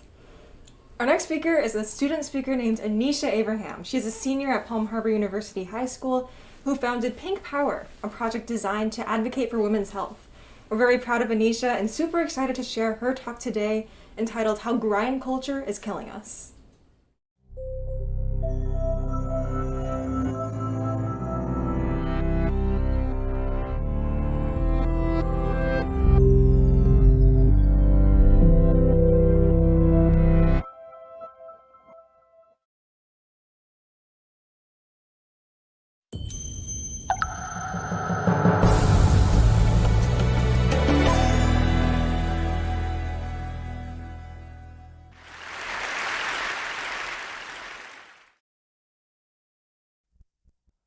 Let me take you back to last year, my junior year of high school. I had a rigorous course load, a part-time job, and extracurricular responsibilities like so many other students in America. And also like so many other students in America, I was only getting 5 to 6 hours of sleep every night. I was hardly spending any time outdoors. And my diet consisted entirely of coffee and carbs. I'd create to-do lists and schedules every night before I'd go to bed. I'd even pencil in time for social interaction and bathroom breaks. Yep, that was me. And I did this all with just one end in sight, to maximize my productivity. I wanted to be a living, breathing machine of a student. And it kind of worked. I mean, I was making good grades. My teachers took notice of my work ethic. I was in good shape for college applications. I was making money. The system was rewarding me. But you want to guess what wasn't rewarding me? My body. Let me tell you, I've always been blessed with relatively good health. Up until last year, that is. That's when I started to fall ill very frequently with various colds and ailments, a different one every time. It got to a point where by mid-year, I was getting sick almost every other week. And every time I'd get sick, I'd just think to myself, push through it. Don't miss school, don't miss work, and don't fall behind.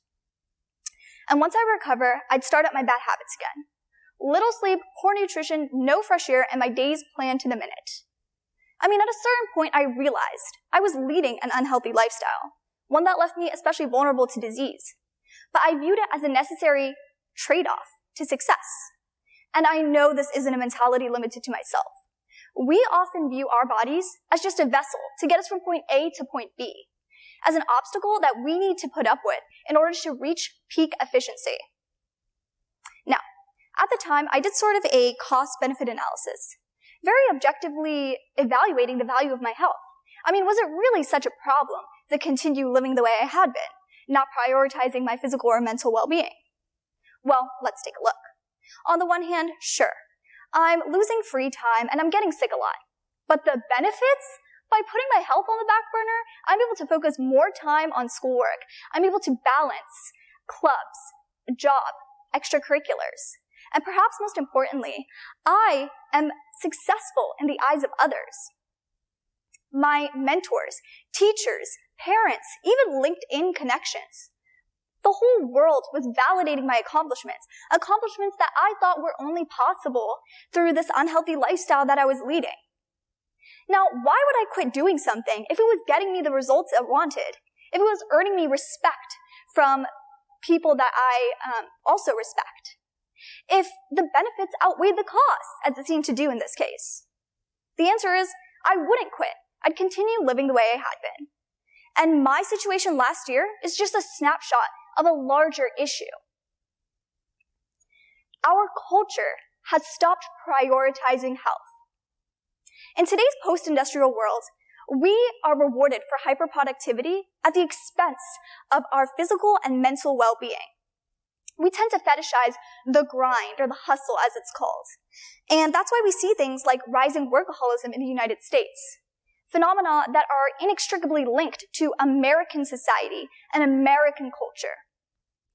A study conducted by National Today found that the average American works 140 more hours than his Japanese counterpart and 500 more hours than his French counterpart every year. Moreover, the United States is one of the only developed nations that doesn't guarantee paid time off for illness. Same goes for the thousands of American schools and colleges with rigid attendance policies. I mean, how can we be expected to care about our bodies if it could cost us our jobs, our livelihood, our education? To dissect this cultural problem, we really need to begin with capitalism, the free market economic system that governs the society and it breeds individualism.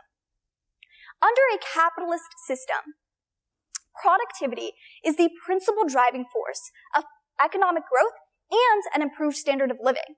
Everyone wants to be productive. But capitalism has transcended economics.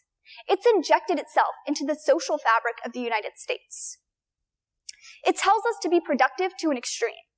We begin to feel like every waking moment of our lives must be spent towards some greater goal, or we're just wasting our time. Now, with that comes a lot of issues, but I want to focus on arguably the most important one. How capitalist pressures, combined with modern grind culture, is destroying perceptions of health and wellness in America. And to do that, allow me to present to you 3 myths that American culture tells us to believe about health and wellness. The first myth that I want to get into is that health is a mindset. Now, let me ask you, have you ever wished that you could just wish away an illness? Follow-up question, have you ever tried to just wish away an illness with sheer willpower? You know how it is. Sometimes you wake up in the morning, you feel a little bit of a slight cold or the chills coming on, but you continuously ignore it and power through the rest of the day. You're all, the cold never bothered me anyway, until the next day when it's full-on flu season in your house. It's abundantly clear that the world isn't put on pause when you fall sick. School's still in session, work continues on, and your responsibilities start to pile up. But we're fed this narrative that somehow our work ethic can supersede our physical ability to work. For example, you might think to yourself, yeah, I don't need to worry about that sore throat. I can still nail that history presentation in 5th period as long as I man up and am mentally strong enough. Granted, there is some truth to this myth, in that wellness of both mind and body are equally important to holistic care. Moreover, you shouldn't fall into a pit of despair at every scrape or sniffle you experience. But this idea that health is all mental is a complete lie. Proper rest and sleep are important to recovery from any infirmity. Ignoring your symptoms can only hinder your productivity and cost more in the long run, especially if it leads to a more serious condition. With that, let's move on to myth number 2. We do not have a social responsibility to protect others from illness. Up until last year, there were little to no public health safeguards put in place to protect vulnerable people from illness. And there was certainly no room in our busy schedules to take time off when we were sick. As a result, persevering through sickness became the norm. It was the way to go, and it was seen as an achievement. Because of this capitalist pressure to be productive at all times, working while sick started to demonstrate resilience to us rather than carelessness. Let me tell you, I fully internalized this myth though. Last year, I attended an academic competition after an 18-hour international flight. And let's just say I wasn't feeling well at all. I'm talking all the colds and flu symptoms you can think of. You name it, I probably had it. But regardless of my physical condition, my paralyzing fear of inactivity led me to continue attending this competition. And I actually did quite well for myself. At the time, I remember being proud of myself for working through this competition and attaining success, even despite the obvious obstacles. But then, the COVID-19 pandemic hit last year, and everything changed.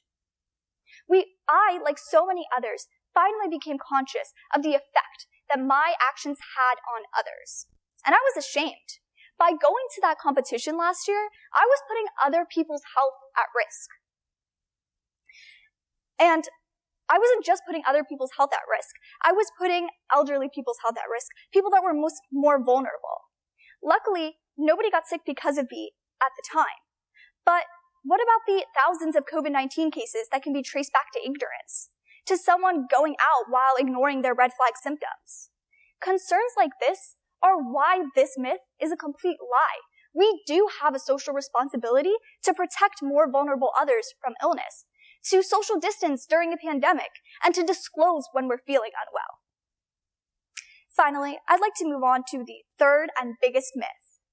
Health is not something to be maintained, but rather something to be treated once a problem arises. A study conducted by Dr. Paula Prinzi at University of Mississippi found that only 2.7% of Americans met the basic requirements for a healthy lifestyle, which researchers defined as clean eating, weekly exercise, and a healthy body weight. This is even more concerning when you consider the health disadvantage America has compared to other developed countries. In study after study, American health outcomes rank far lower than other comparable modern countries. Now, why is this the case? It'd be easy to shift all the blame onto the weaknesses of the American healthcare system, and there's definitely some fault there as well. But I'd again like to shed some light on the cultural dynamics at play. Americans share this common mentality that work comes before self-care. In a 2019 OnePoll survey, the most common reason American respondents gave for not pursuing a healthier lifestyle was because they simply didn't have enough time in the day to do so. We're so caught up in being productive in other ways, for example, in the workforce, at school, wherever it may be, that we fail to recognize self-care as a necessary and productive task. But this kind of thinking is so flawed. Self-care and maintaining your health is a priority, and it should be important to you. And it's not something that should just sink to the bottom of your to-do list. Your health should be a priority now. It's so much better to engage in preventative self-care rather than restorative medical care once you've already developed a problematic condition. Taking time to eat a little cleaner, exercise, go on walks, and visit the doctor when needed will only help prevent illness in the future. So we need to stop using a lack of time and a surplus of responsibilities as a crutch or as an excuse for not pursuing healthier habits. Now that I've gotten into the 3 myths spread by capitalist culture, why don't we take a second look at that cost-benefit analysis from earlier? Upon realizing that I was internalizing these myths spread by capitalist grind culture, I took a second look at the costs of my unhealthy habits. I wasn't just falling sick more often and losing free time. I was actually endangering public health by going out while I was sick. On a personal level, my mental health was deteriorating as my workaholism grew. I was putting myself at risk for chronic conditions like heart disease and diabetes by not exercising or eating right. The financial costs of treating such conditions would far exceed the time commitment of preventative self-care. And finally, the ultimate cost was the risk of mortality. A longitudinal study conducted by Dr. Keith Diaz at Columbia University found a strong association between premature death and prolonged sedentary periods, not unlike those that we engage in when we're doing desk work or schoolwork. So when I look at the scales now, it becomes abundantly clear that my lifestyle was a lot more costly than I initially thought. So what did I do to turn my life around? Well, I wish I could tell you that I ditched the self-imposed schedules and went full-on carpe diem health nut, but I didn't.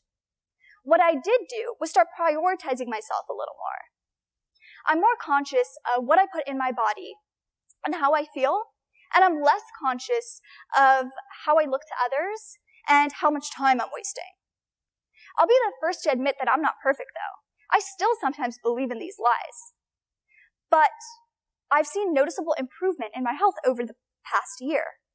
And while I can't be sure of why that is, I'd like to think that my lifestyle and mentality changes were a huge part of it.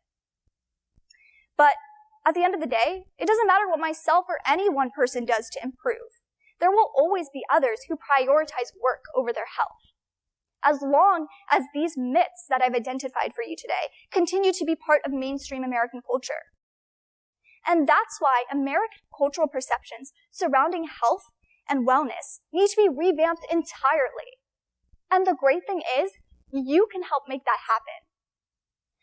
By taking some extra time to sleep at night, to go on walks, to enjoy the world around you, you'll be rejecting these myths perpetrated by grind culture. So, take a step back from work, school, or whatever occupies the most of your time, and start putting your wellness first. I promise, your body will thank you in return.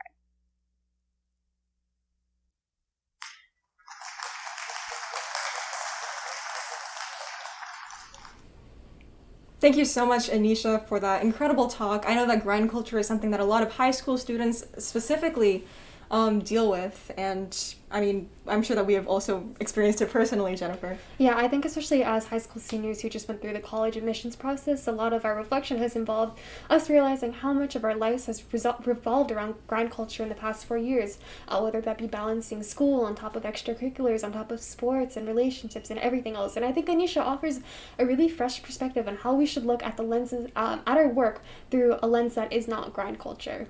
Yeah, absolutely. Especially because grind culture doesn't really seem to end, and we keep on thinking, oh, next week it'll be better and we can finally relax after that test, after that presentation. But realistically, that next week isn't actually going to come, and we have to find the time ourselves to prioritize our health and well-being and really make that decision for ourselves to make it sustainable. And our next couple talks are going to be TED Talks that are not original or produced by us, but they are very important because they talk about sleep, which is something that a lot of us are suffering from a scarcity of. So here are our 2 TED Talks about sleep. Many of us like to start the day with a cup of coffee and perhaps end the day with a glass of wine or some other kind of alcoholic drink. But it turns out that these 2 substances, alcohol and caffeine, can have surprising impacts on our sleep.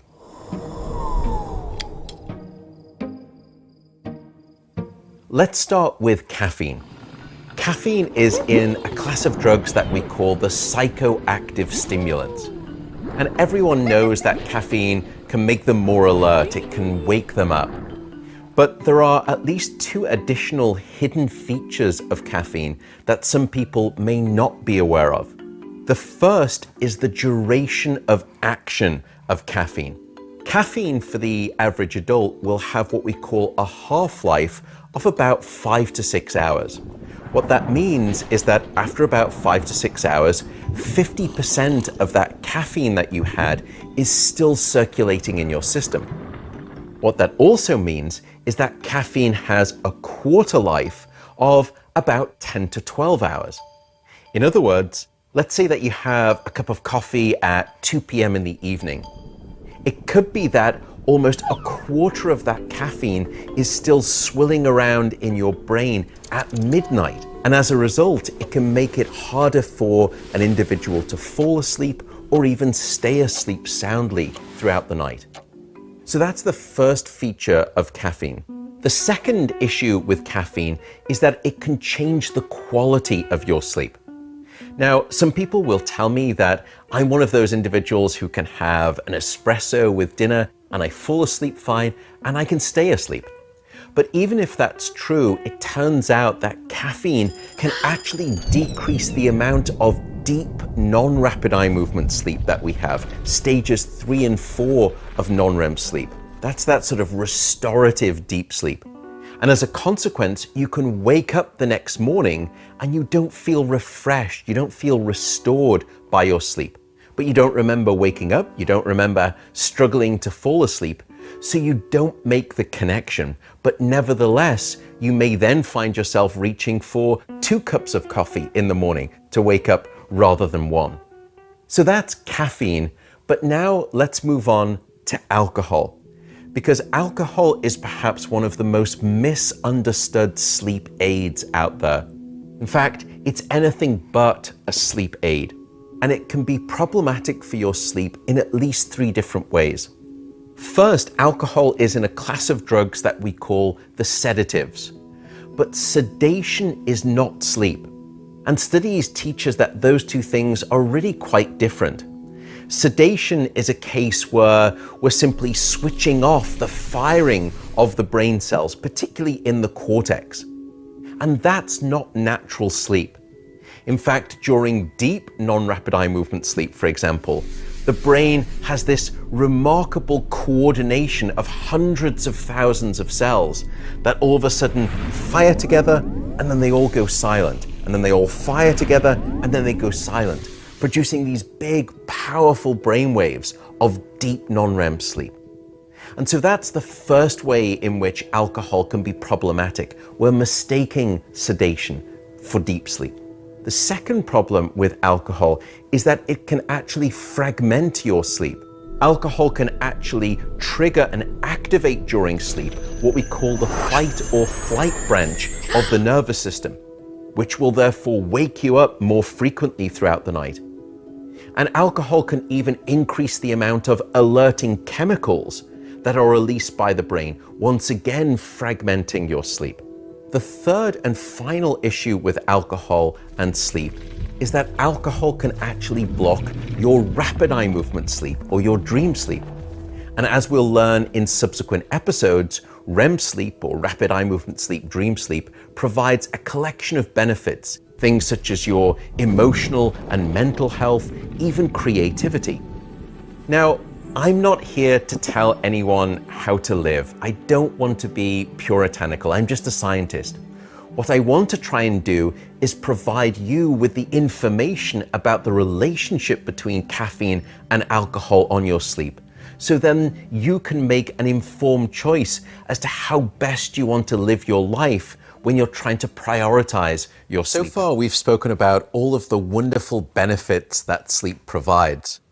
But how much sleep should we actually be getting?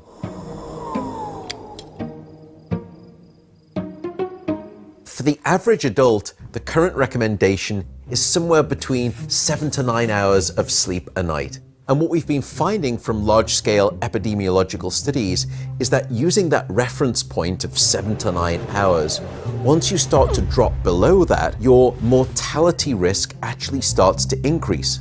In fact, the Center for Disease Control in the United States, or the CDC, they stipulate a minimum of 7 hours of sleep a night for the average adult. In other words, the shorter your sleep, the shorter your life. But it turns out that it's not quite a linear relationship as you would expect. It's not as though the more and more that you sleep, the lower and lower your mortality risk is. In fact, something strange happens.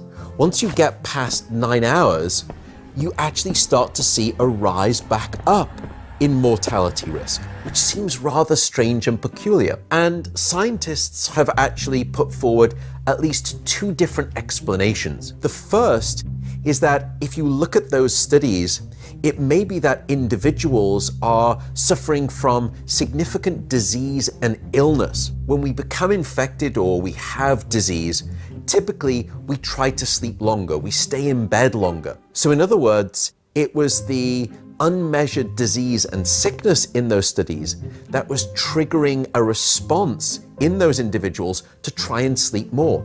That's one explanation. The second possible explanation is poor sleep quality, because we know that sleep quality, independent of sleep quantity, is also associated with mortality risk. And the lower that your quality of sleep is, the higher your risk of death. People who have poor quality of sleep will typically try to sleep longer. They'll try to stay in bed longer to overcome that poor quality of sleep. It may be poor quality of sleep masquerading as long sleep that is associated with a higher risk of death, rather than the long sleep itself. But if we take a step back and think about society overall, I think modernity is constantly pushing us to perhaps work long hours and therefore neglect our sleep. But if we want to be around long enough to get the benefits and the fruits of all of that hard labor, we may want to think about starting to prioritize our sleep some more. I think those animations do a really good job of explaining the importance of sleep and how our caffeine and alcohol dependencies might be a bit much on our system. And as we talked about earlier with Anisha's talk, really taking the time to prioritize our own health and well-being is so important. Even if it feels a little bit inconvenient at times, long-term, it's critical for our own functioning. Next up, we have Dr. Faramondi, a researcher and professor at the University of Florida who specializes in technology and cybersecurity. Her talk is especially relevant, considering that our world is one that is becoming increasingly reliant on our smart devices. She will be presenting The Risk of Too Many Smart Devices.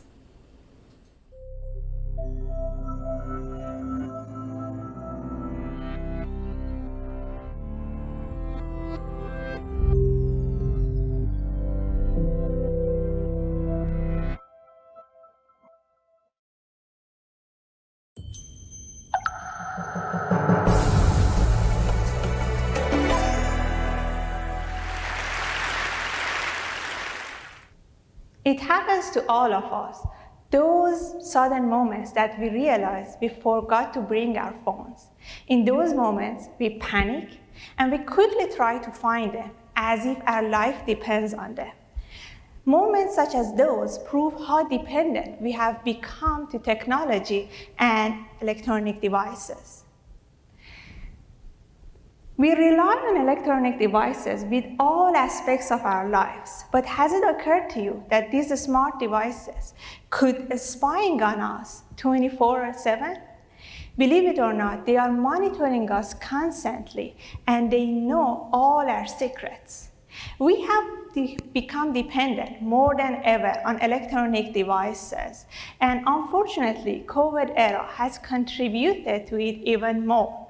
We are using our smartphones, our personal computers for literally everything these days, starting from attending school classes or work meetings to hanging out and mingling with our friends online, using applications such as Clubhouse or Skype, or even shopping online. And our lives are tied up with so many smart devices, such as fitness trackers, autonomous vehicles, smart appliances, or even smart tattoos. A collection of these smart devices forms the Internet of Things, or in short, IoT. IoT brings new opportunities, and in IoT, every device is connected to the internet, and they can potentially be connected to each other. IoT opens the door to smarter homes and smarter cities, and it enables us to having such more capabilities that each of these individual devices cannot provide us by their own. However, IoT increases the attack surfaces due to the increased connectivity and their huge complexity. And because of that complexity, the risk of cyber attacks has increased more than ever.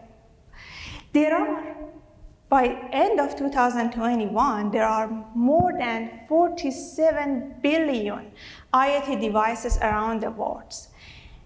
And you can relate to it by looking at your own devices. You can see that we can easily have 7 or 8 devices, and this is not an exaggeration, that huge number. So these devices are collecting, monitoring, analyzing, and communicating our most intimate data, such as health-related data or financial data, to be able to provide real-time aid on a daily basis. But have you ever thought that this information collected by these devices can be misused or even sent to bad guys? It's not an urban myth. And the reality is that every time that you choose to add a smart device in your daily life, you are losing more and more privacy. Let me talk about something that happened for myself, and I think that several of you have come across the similar scenarios. A few months ago, I was talking to my friends regarding purchasing a new laptop. We were talking about different brands such as Apple, HP, Lenovo. It was a small talk that can happen every day. But later that day, I actually got some relevant recommendations and advertisement on my Facebook and Amazon accounts, and believe it kind of made me to think that maybe these infrastructures they can see what we say and they can use it for personalized advertisements. There are several of these scenarios reported actually around the world. The first example is about a fitness tracker called Strava. In this fitness, in 2018, they decided to release the heat map of the running traces of their most active users. It was a commercial act, but somehow it disclosed some of our nation's secrets.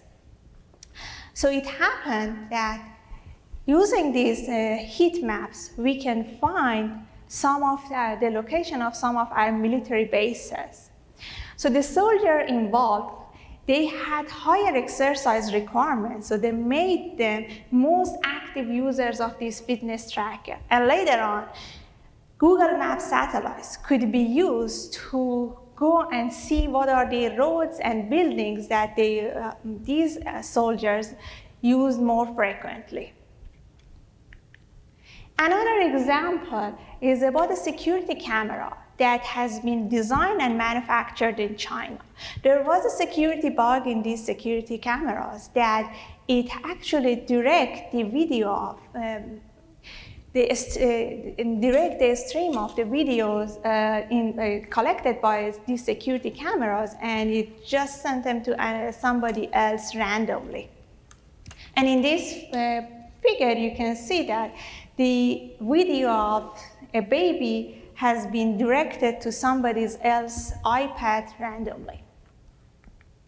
Another very similar and very recent example was about a security camera called Rewired. This startup, the security cameras that they have developed, they had some kind of security bugs that attacker could use the underlying vulnerability and they could access to the video of customers. In this figure, you can see that they actually access to the video of Tesla in one of the warehouses in Shanghai.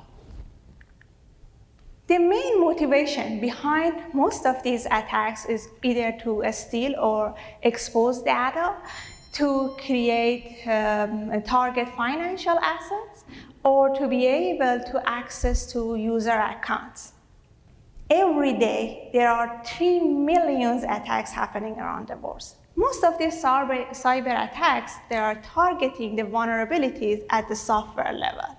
For example, a bug in your Facebook application or in the Windows operating system could enable attackers to overthrow your device or your account to be able to take over it. However, these software vulnerabilities can be patched using some updates. For example, probably you have seen a set of security update notification when you wanted to turn off your laptop. And whenever you install those updates, your system will be immune toward these relevant attacks. However, you may not know that all of the IoT and IoT devices are built on top of a set of hardware like integrated circuits, including processors and memory chips. These hardwares are acting as a brain of these integrated circuits. And they are storing a set of our digital information such as passcode, text, photos, and our user credentials, and they are acting as a root of trust. The question is that, what if the vulnerability actually exists in the hardware? So previously, hardware components and digital chips were believed that they are static, secure, and trustworthy. And we were focused more on software attacks. However, research has shown that these hardware components are not invincible to security flaws and design bugs, and they can be used to launch more and more attacks. Research has shown that if the security vulnerabilities at the hardware levels are blocked, the whole system vulnerability will be reduced by 43%, which means that a big portion of cyber attacks will be blocked if we are addressing security vulnerabilities at the hardware. However, security vulnerabilities at hardware are more critical than software vulnerabilities. The reason is that they are fixed, and when we are building them, we cannot change them. In that case, so we do not have the option of installing updates and patching those vulnerabilities. An attack that targets a vulnerability at hardware level can be successfully repeated on every instance of that chip that is being used or deployed in different IoT devices, and we cannot do anything because there is no updates to be patched to prevent these attacks. So let us talk about how these vulnerabilities are going to be introduced in hardware designs. A company in the United States will design a product, but not all aspects of the design happens in-house. As you can see here, the supply chain of integrated circuits are highly dispersed and globally distributed. So several countries and companies around the world are involved in designing a hardware. Therefore, this long and globally distributed supply chain make these hardware chips vulnerable to an array of security and integrity attacks. So for example, due to time to market and cost constraint, a company in the United States may decide to outsource fabrication and send its design offshore to some Asian countries such as China and Korea. But not everybody in these fabrication facilities, they are necessarily trusted. So they have access to whole design, so they can steal the design, they can claim it as their own, they can overproduce more than the numbers that are ordered, and they create some products over their own brands and sell them in black market. But worse than anything, they can insert malicious functionalities in the design.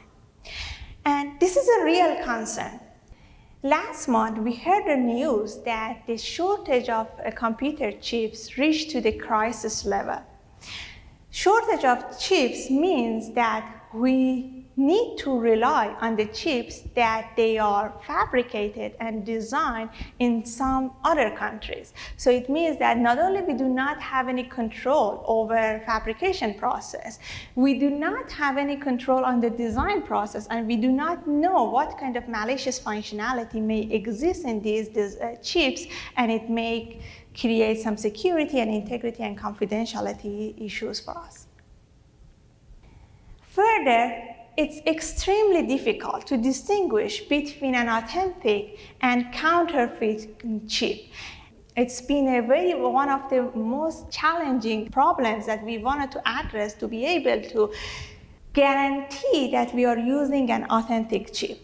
The market of counterfeits is sizable and growing, such as in 2019, that market size was 75 billion devices, and traces of these counterfeit components was confirmed in 169 billion devices, such as airport landing lights or network routers.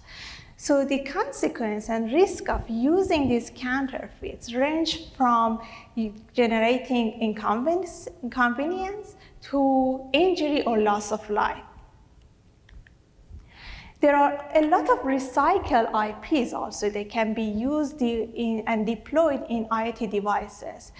Using recycled IPs makes the IoT devices less and less reliable and more vulnerable toward security attacks.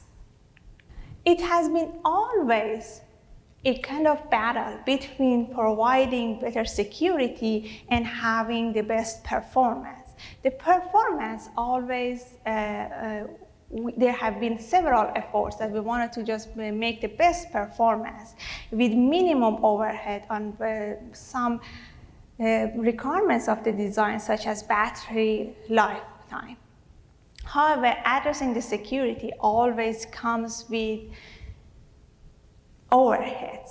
And the big issue is that how we can balance and find a sweet spot between these two important parameters.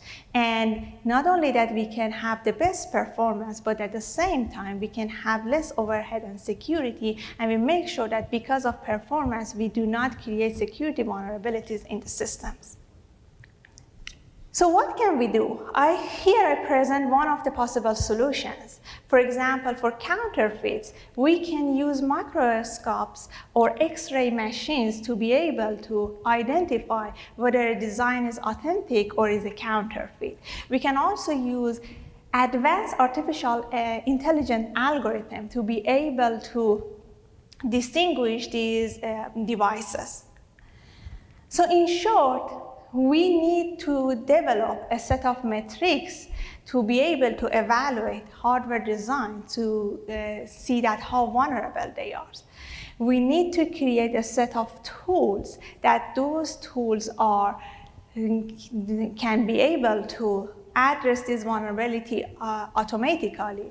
At the same time, we need to create a set of awareness between the users of these potentially vulnerable IoT devices. I believe the government, academia, and industry, they need to work hand in hand to be able to create an ecosystem that delivers the secure hardware designs from the design to consumer market.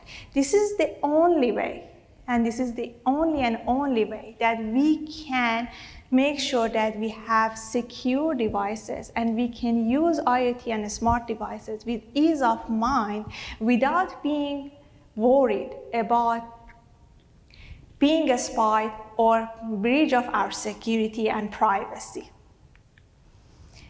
In University of Florida, my team and we are trying to address these challenging questions. Here is the list of my PhD students that they are dedicated to find answers for these challenges and help us to have more and more secure smart devices. Thank you.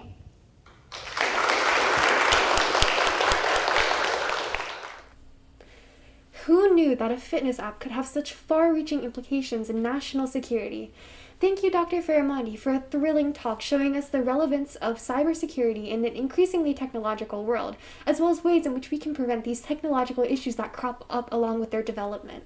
I think it's just so fascinating to hear her perspective specifically as someone who is in the field actively trying to reduce the risks that are in the cybersecurity landscape today.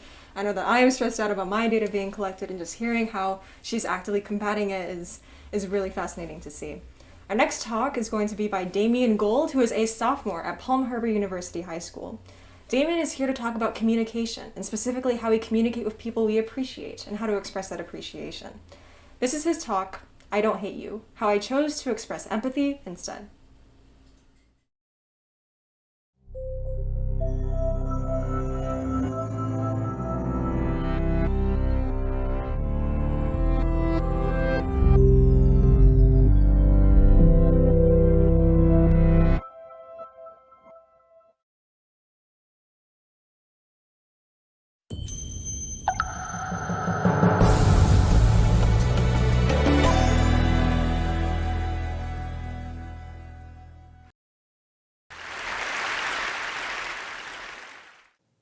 So I've noticed that I've miscommunicated with a lot of people in my life. And I realized that that was unfair to them and unfair to me. Hi, I'm Damian Gold, and I've been through a lot of really bad friendships. And today I want to talk about my story of communication in hopes that I inspire empathy or a new sense of communication in someone else. So to set the stage for who I was more than a year ago, I was very assertive as a person. I enforced a lot of boundaries that kind of kept a wall around me and kept me closed off from the outside world. I would go so far as to say that I was aggressive even. I was the one who would dominate group projects. I would shut down anybody who disagreed with me with no hesitation, and I never left room for my ideas to not be heard. I was also the one that had expectations for people and never said anything about them.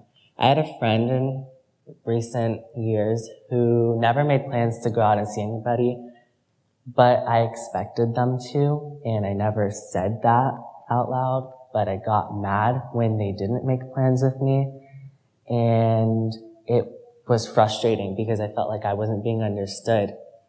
And it was frustrating on their end because I wasn't saying anything about it. I never got to sit down and have a conversation where we reached an agreement or mutual understanding about things as simple as setting plans. And I would also be the person who perceived everything as an attack. And I think that that came from a fear of not being an established person in my social surroundings. I was scared that if I did something wrong, that I was a bad person, I was wrong, and I would never fit in. So I would take things like criticism as an attack on my character, as disrespect, and I would perceive everything as a personal vendetta against Damien. So if I didn't get a text back after a couple of days from one of my friends, then I would think that I was being ignored. These interactions shaped how people viewed me, and I still live through the repercussions of the myth of aggressive Damian Gold today. People have told me that I am a control freak, I'm aggressive, and it's all based on me coming off aggressively and asserting myself. So after a lot of failed friendships, I realized that I was the common denominator in all of them, and I should reassess how I'm interacting with people. And over time, I also had a growing need to be understood because I felt like since I wasn't communicating properly, no one understood who I was and what I wanted and what I was feeling. And these two reasons really motivated me to set out to learn about healthy friendships and communication and empathy. So I'm late to the party. So what am I doing now to communicate better with the people around me? I expanded my language to include a sense of self. So I started talking about my feelings and needs more. Marshall B. Rosenberg, a psychologist who wrote the book Nonviolent Communication, A Way of Life, outlines 4 main things that we should be communicating with the people around us, and that is non-judgmental observations, feelings, our needs, and a request that would enrich our lives. And that looks like an I statement. So I feel blank when blank happens because I need blank. I would like blank in the future. Using this framework really helped me to connect with other people about what I was feeling and needing. So for example, with the friend that I discussed previously, I could have instead sat with them and said, I feel lonely when you don't respond to my text after a couple of days because I'm really needing communication with the people around me, and I would like us to talk more often over the phone or via text. I also expanded my ability to listen to other people's feelings and needs, and that really just looks like asking people what they're feeling and asking what they're needing.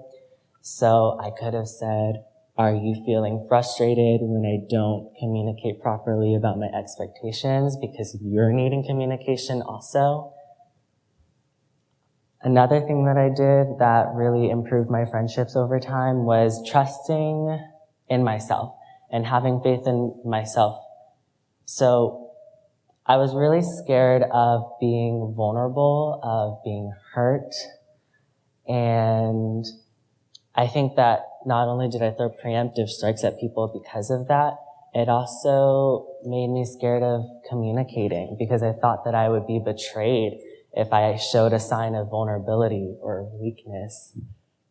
But I'll never know if someone's going to betray me. That's an uncertainty that I have to accept in life. Just like I'll never know if I wake up tomorrow, or I'll never know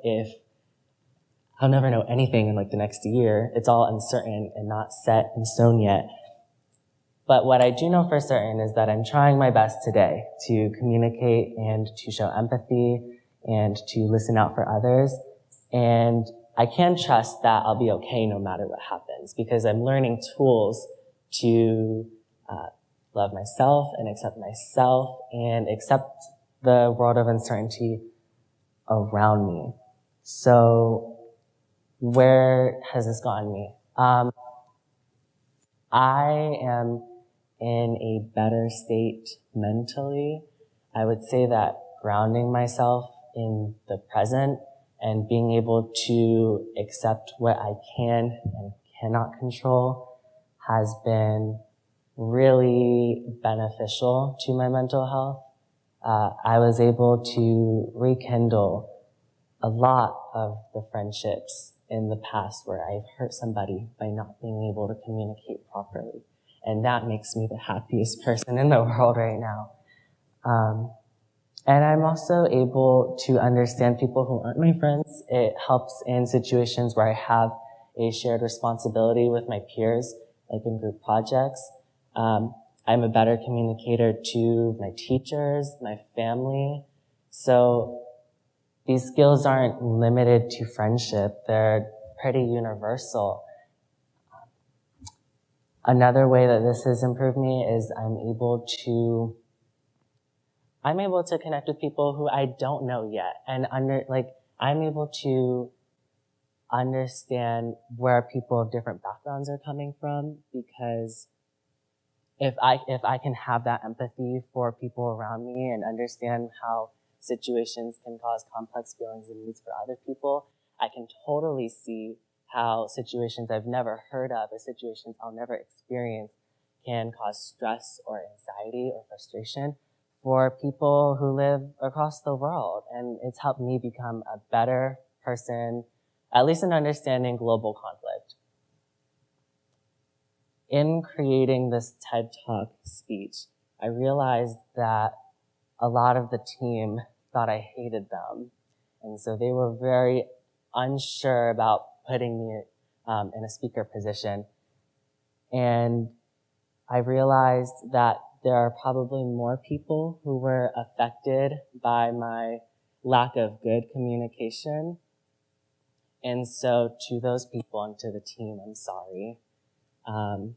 I've been working on being a better communicator and really understanding other people's feelings and needs, as well as talking about my own, and making sure that the end goal of conflict resolution for me has been meeting both of everybody's needs.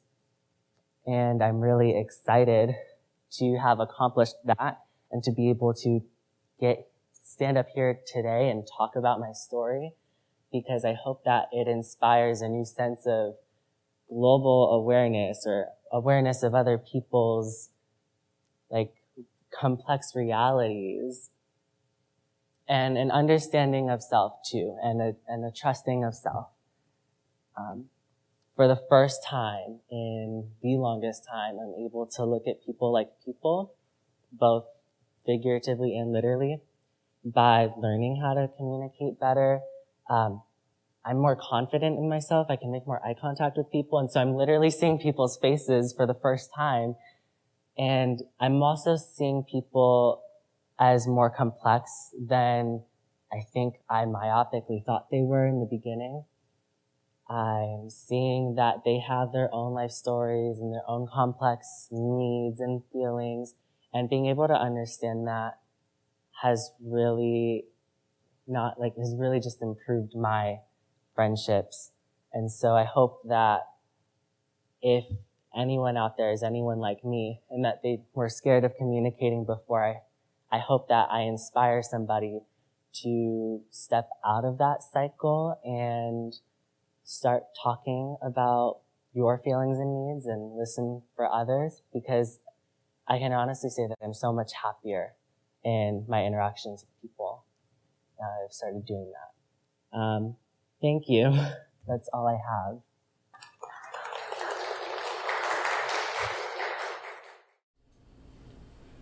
Thank you so much, Damien, for sharing that very personal journey. And I think a lot of us can relate to not necessarily expressing ourselves in the way that we thought we were in the past, and just making sure that we're emphasizing that empathy and that sense of caring towards one another, and really establishing how much we really feel for one another is so important.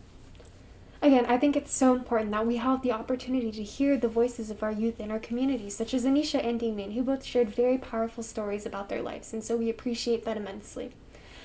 Up next, we have Dr. Scott Applebaum, who was a former anatomy teacher at Palm Harbor University High School, as well as a longtime SAT tutor. His qualifications include both of his daughters receiving 1600s on their SATs, and he specializes in the English and writing sections of the SATs. He will now be showing us rewiring the SAT tips and tricks to succeed.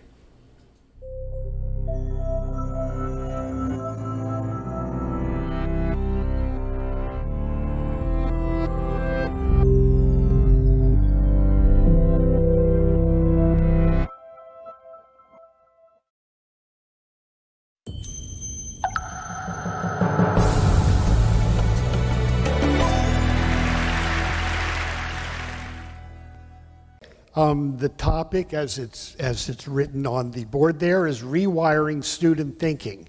The subject itself we talk about is rewiring. And when we think about wiring, we think of hardwiring. We hardwire houses and we hardwire automobiles, and humans are actually hardwired. What does this mean? This means that you never forget to ride a bicycle. Your penmanship and handwriting is forever. The way you walk is permanently imprinted, and you take tests exactly the same as you always do. And you always make the same mistakes. Well, let me just kind of give you a little background. The sunset, Bel Air Beach. The reason I have this image there is because I wanted to remind myself that we are all wired for certain responses. What does this mean? This means that I go to the beach 4 or 5 times a week, thousands of times in my lifetime, and every day I notice the sun sinks into the water and that it actually drops down. But I know scientifically the earth is revolving. I know the earth is moving and the sun is stationary. But yet, even with this knowledge, I still imagine the sun moving into the west. This is called hardwiring. Now, to rewire, I would have to stand on the beach and imagine the earth is revolving while watching the sun get lower on the horizon. And now the topic I'm going to speak about is called the SAT. It's probably the teenager's greatest fear for those who are planning on going to college. No matter what your grades are, the SAT score determines if you're going to college, which college you're going to, if you get scholarships. And amazingly, it is given to 2.2 million students every year. Of the 2.2 million students who take it each year, and we're going to talk about just reading, writing, and language, they always fall on the identical bell curve. What does this mean? This means that College Board, the people who actually write this test, have designed a test that in 52 reading questions, they can separate 2.2 million students onto one bell curve. If you take it in October, November, December, March, May, or June, it is identical. The bell curve is identical. Everything is identical because that's what makes it fair. It would not be fair if the October test or the March test weren't identical. If you'll look at the image I have, it is broken down into 4 categories, A, B, C, and D. And these are the students as they're breaking down. The test writers have designed this test that everyone is between 400 and 600. Most of the United States is between 400 and 600. When we get to 700, we're down to 2% of test takers. I'm hitting something here, making too much noise. The average reading score on the SAT is a 480. 480. It is such a low number. What does that represent? It means that the individual who gets a 480 actually missed half of the questions that were asked. Half. 52 questions, he missed or she missed a minimum of 26. And the difficult about that is it's in English. You don't have to be creative. You don't have to come up with your own answers. You only have 4. They wrote this test so that everyone would fit into the appropriate category. I'll give you an example. The A represents students who are average readers. What does this mean? It means that the students who chose A will usually flip back and forth in the test looking for the answer. They've always looked for the answers.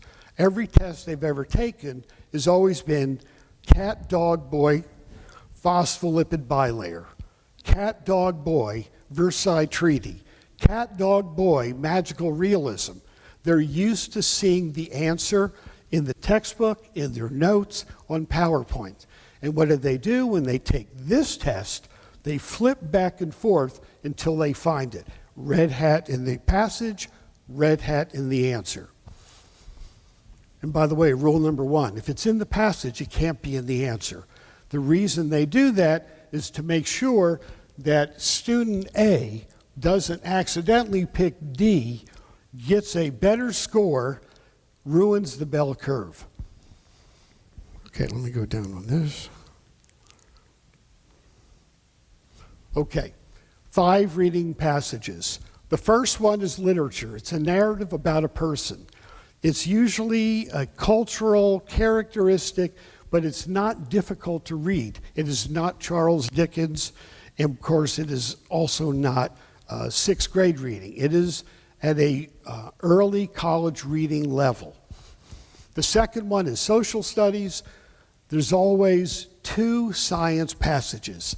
They're not complicated. It's not physics, it's not chemistry. The science is always why do birds fly in a V formation? Or if you add more scent, do you get more bees? It is not complicated science. Global conversation, more difficult. It's generally an essay or a speech given by Abraham Lincoln, Henry David Thoreau, maybe somebody from the 18th century, but is trying to challenge students to see can they read a more archaic language. Passage 1 and 2, same themes written by 2 different people that just disagree. The graphs are not written by math or science teachers, so they're never complicated. It's not a difficult test. It just seems like it. Every question on every test, on every passage is identical. Every test has most nearly means, which are 9 vocab type questions. Primary purpose is the theme. They call it main purpose. Primary purpose indicates that, characterized by attitude shifts, best evidence, best describes, These are the questions on every test. What does this mean? It means that the questions are not important. What does that mean? It also means that if you're answering the questions, you're probably going to miss it. Different from a high school test. And this is what I have learned. This is what students say. They walk out of the test and they say, I didn't think it was too difficult. And then they say, I think I did well on the test. And then 3 weeks later, they say, I thought I did better. I thought I did better. And they're so disappointed. My score was the same on almost every previous score. I took the test 3 times and got the same score each time. And now the hardwire. The reason they got the same score on each test was that they answered the same questions identically 3 times. They always pick the answer that they like. Well, who would pick one they don't like? Cat, dog, boy, perspicacity. Well, I don't even know what that means. Why would I pick that one? Maybe I should pick it because it isn't A, B, or C. But in every case, the reason why students get their score is they always pick answers they like. They always pick answers they like. Let me go back.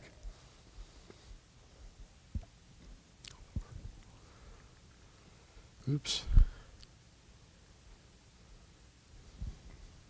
Nobody picked D. A very, very small group picked D. The group in A didn't like D. It sounded awful.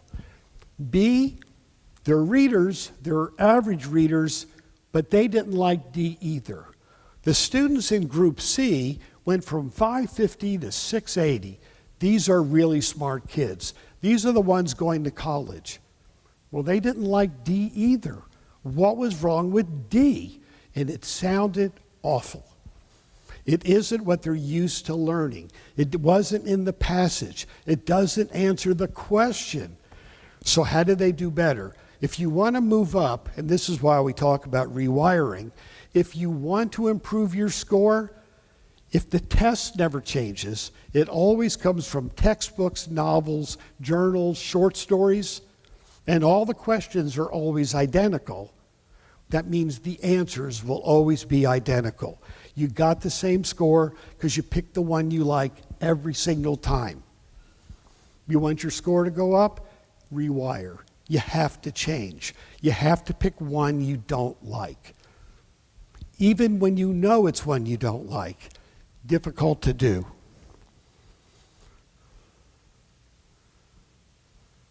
Okay. This is a question on one of the tests. Really difficult vocabulary. Simple, straightforward, modest, unadorned, easy. Really complicated vocabulary. Well, actually not. But the problem is, everybody thinks they know, but by the way, this particular question was missed by more than 80% of test takers. This one. When you came into my classroom on Monday, I asked, how did you do on the math test? And you said it was simple. And then when you came in my classroom on Tuesday, I asked you, how was the math test? And you said it was easy. And I said, wait a second, was it uncomplicated or was it effortless?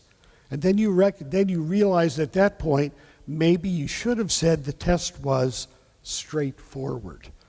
But you're used to using easy and simple and every one of these words in the same context, even though they are different. This is an answer to a simple passage, and it's rather a simple question. The passage was simply, a young boy loves to read so much he wants to be a writer. He loves to read so much he wants to be a writer. That is the theme of the entire passage. Question number 2, main purpose. Well, we've seen this before. And then he gives you line numbers. Why would he give you line numbers? The other questions don't have line numbers. He gave you line numbers so that you would go back and reread it. And it said, A, introduce characters in the story. I promise you, in lines 1 through 10, their characters are introduced into the story. It's true, it's logical, it's in the passage. B, the difficult conditions he endured in his childhood.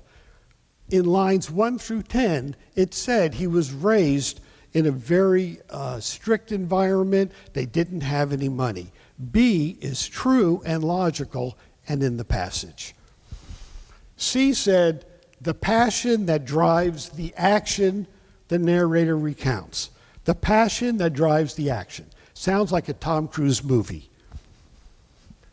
D, the narrator's aspirations before he met a bookseller. The correct answer, C. C, the passion that drives the action. What is the passion? What is the action? He goes to a bookstore and gets a book. And yet C was the correct answer because the theme of the passage was a young boy loves reading so much that he wants to be a writer. But the question said main purpose. Main purpose. It's on every section, it's on every test. What he really wants to know, are you a good reader? Are you a good reader? Did you know the theme of the passage? And then you can just black out all the questions, go through all the answers, and just pick the theme. But this isn't anything. You would fail high school if you did that. You need to know all the details, all the facts. You are sitting there and you're learning the same way. And you memorize and you underline and you highlight. But the theme is the only thing you need to know to do well on this test. But they forgot to tell you that. You have to rewire. On this particular passage, a man loves taking public transportation even though it's not perfect. But he didn't say public transportation. He used the word practice. Practice. Like volleyball, like basketball, like medicine. Practice. Since when is taking a bus a practice? 6 tests later, the passage was about they should publish null research so future researchers know what failed. And they said a common practice in reporting of research studies, and they should have a change to that practice. Wait, practice. I thought it was taking public transportation. And they keep using words that you're not used to either using in your vocabulary or in anything else you do. There's a point to all this. Reading. You have to read everything. You have to read everything. No facts, no fact questions, no phospholipid bilayer, no Versailles Treaty, no journalism, no public knowledge. What they really want is, did you understand what you read? Not what he said, but what he meant. He said that he never left the house without putting on a hat.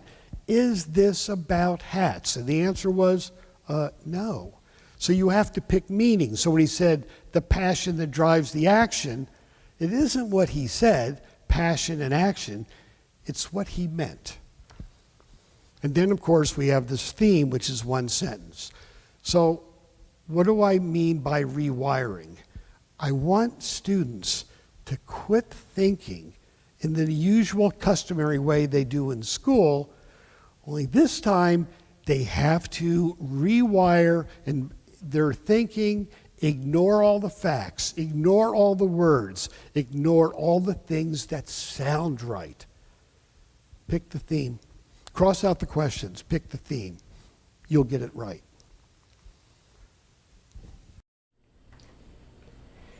Thank you, Dr. Applebaum, for showing us your wisdom on how to take the SAT reading and writing sections.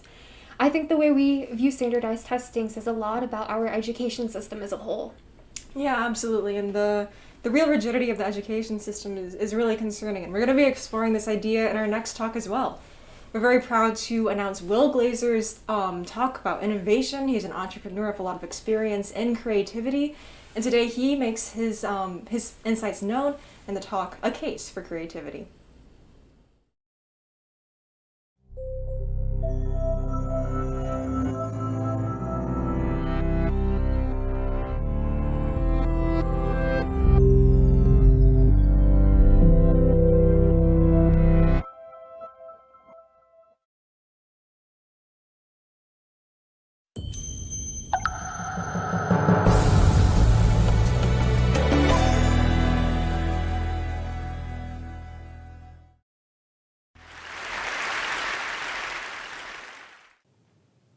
It's the purity that comes through fire. It's the pressure that creates the diamonds. Symbols from nature that resonate in the successful giants within our society. But does it have to be that difficult? Do we have to suffer to gain?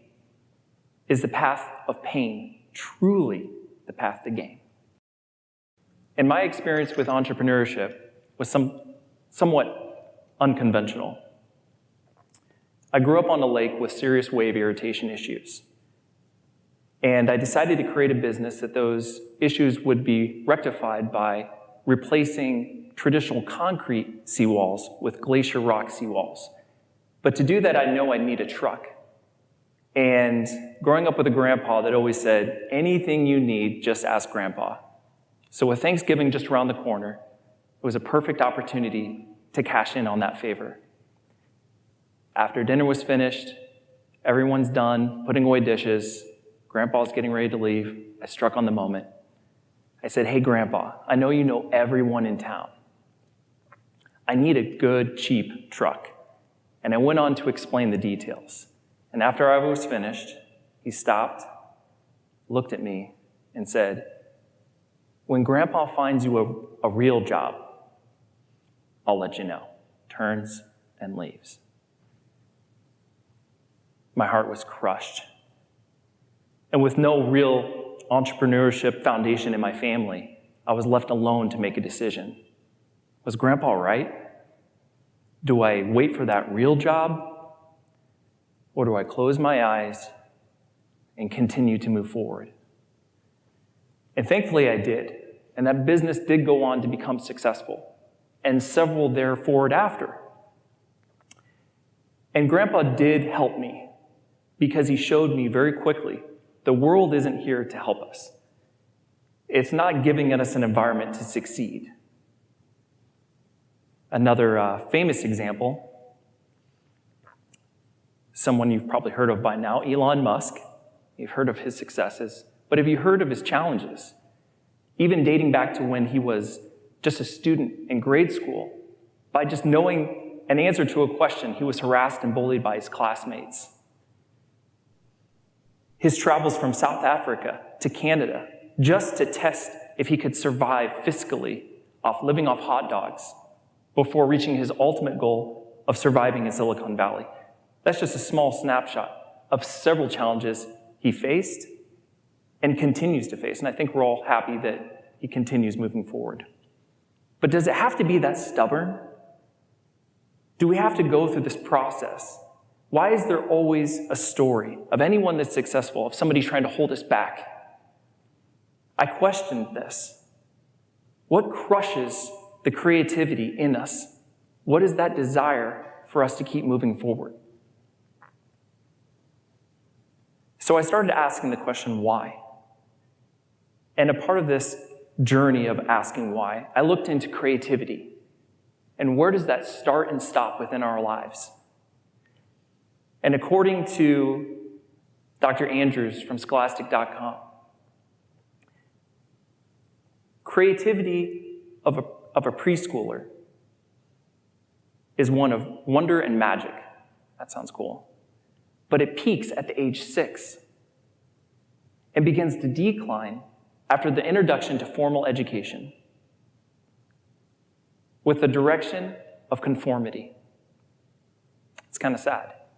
Age 6.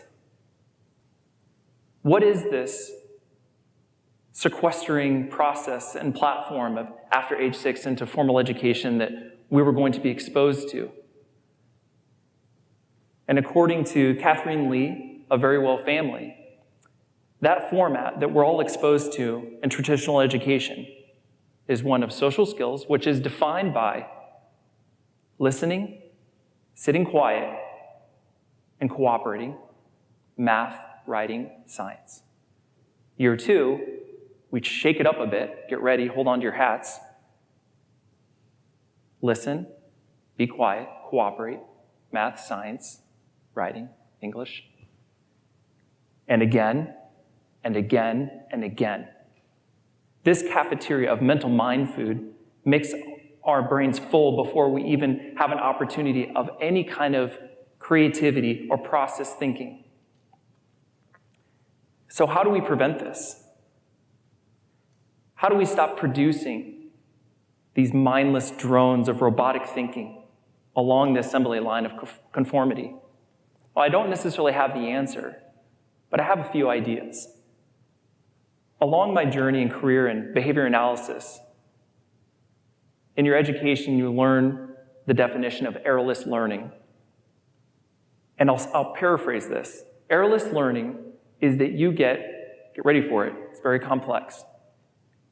You get the answer to every question. You are set up to never fail. That didn't necessarily describe my educational experience. So according to science, the educational process of learning is to always give the learner the answer. If that was the case for Elon, we'd probably be delivering this talk from Mars right now. And along my career, I also had the opportunity of applying errorless learning, and it almost didn't happen because of my ingrained conformity. A few years ago, I was able to start an emergent technologies company called Neurotech. And like a traditional company, I started with one specific goal and brought on others to assist in achieving that goal. And during that time, sparks of creativity started to grow. Within 1 year, engineers were calling me over saying, "Hey, Will, wouldn't it be cool if we did this? Hey, what if we tried that?" And I found myself in familiar territory. My operant behavior of what I've been shaped and trained to do, even in entrepreneurship, was to sequester these flames. So I was left with a little bit of a challenge. Do I encourage this creativity, or do I stay to conformity? And with a long, hard thought, I decided to go ahead and engulf those flames, to grow them, to encourage them. And while it completely derailed from our original timeline for our brain-computer interface, it did grow an entire platform that we called LabX, which built upon entrepreneurship and engineers. At the lab, we don't have any trouble finding talent, as I work with some of the greatest minds I could ever imagine. But the biggest challenge, and even today, that we face is reigniting that flame of creativity. I also have another novel idea. It's not so novel, considering most children know how to operate their parents' phone better than they do. We're at a technology revolution. Spatial computing, AI, autonomous software, things that we only could dream of are readily available in technology. Let's get that technology and place it into the 4, 5, 6-year-olds' hands. See what they can teach us. We need to stop slamming shut the creativity door of a child on the onset of a proper education. And it doesn't matter if you're 7, 17, or 77. You can rewire your brain to reclaim that creativity process that you had as you were a child. And to those of us who see someone else with that creativity, give them room to grow.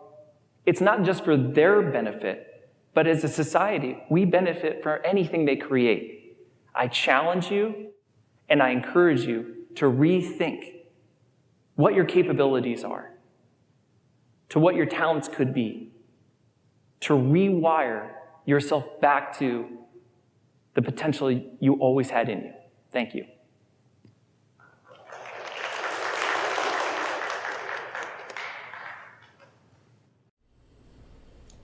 Thank you so much, Mr. Glazer, for sharing your talk, A Case for Creativity. I think a lot of us in high school especially have a little fear of the rigidity that we often see. And so having that flexibility and that encouragement to go and innovate the world around us is super powerful. And with that, our program is concluded. Thank you to everyone who watched. We will have a Zoom live Q&A through the Zoom link sent out in your tickets. We hope that everyone comes join us for the breakout rooms, which will include a section for arts and humanities, for activism and health, and for technology. Once you enter the Zoom, you will be able to self-select which breakout room you would like to go to, and you're, of course, welcome to transition throughout the different breakout rooms if you would like to join different conversations. We hope to see you there.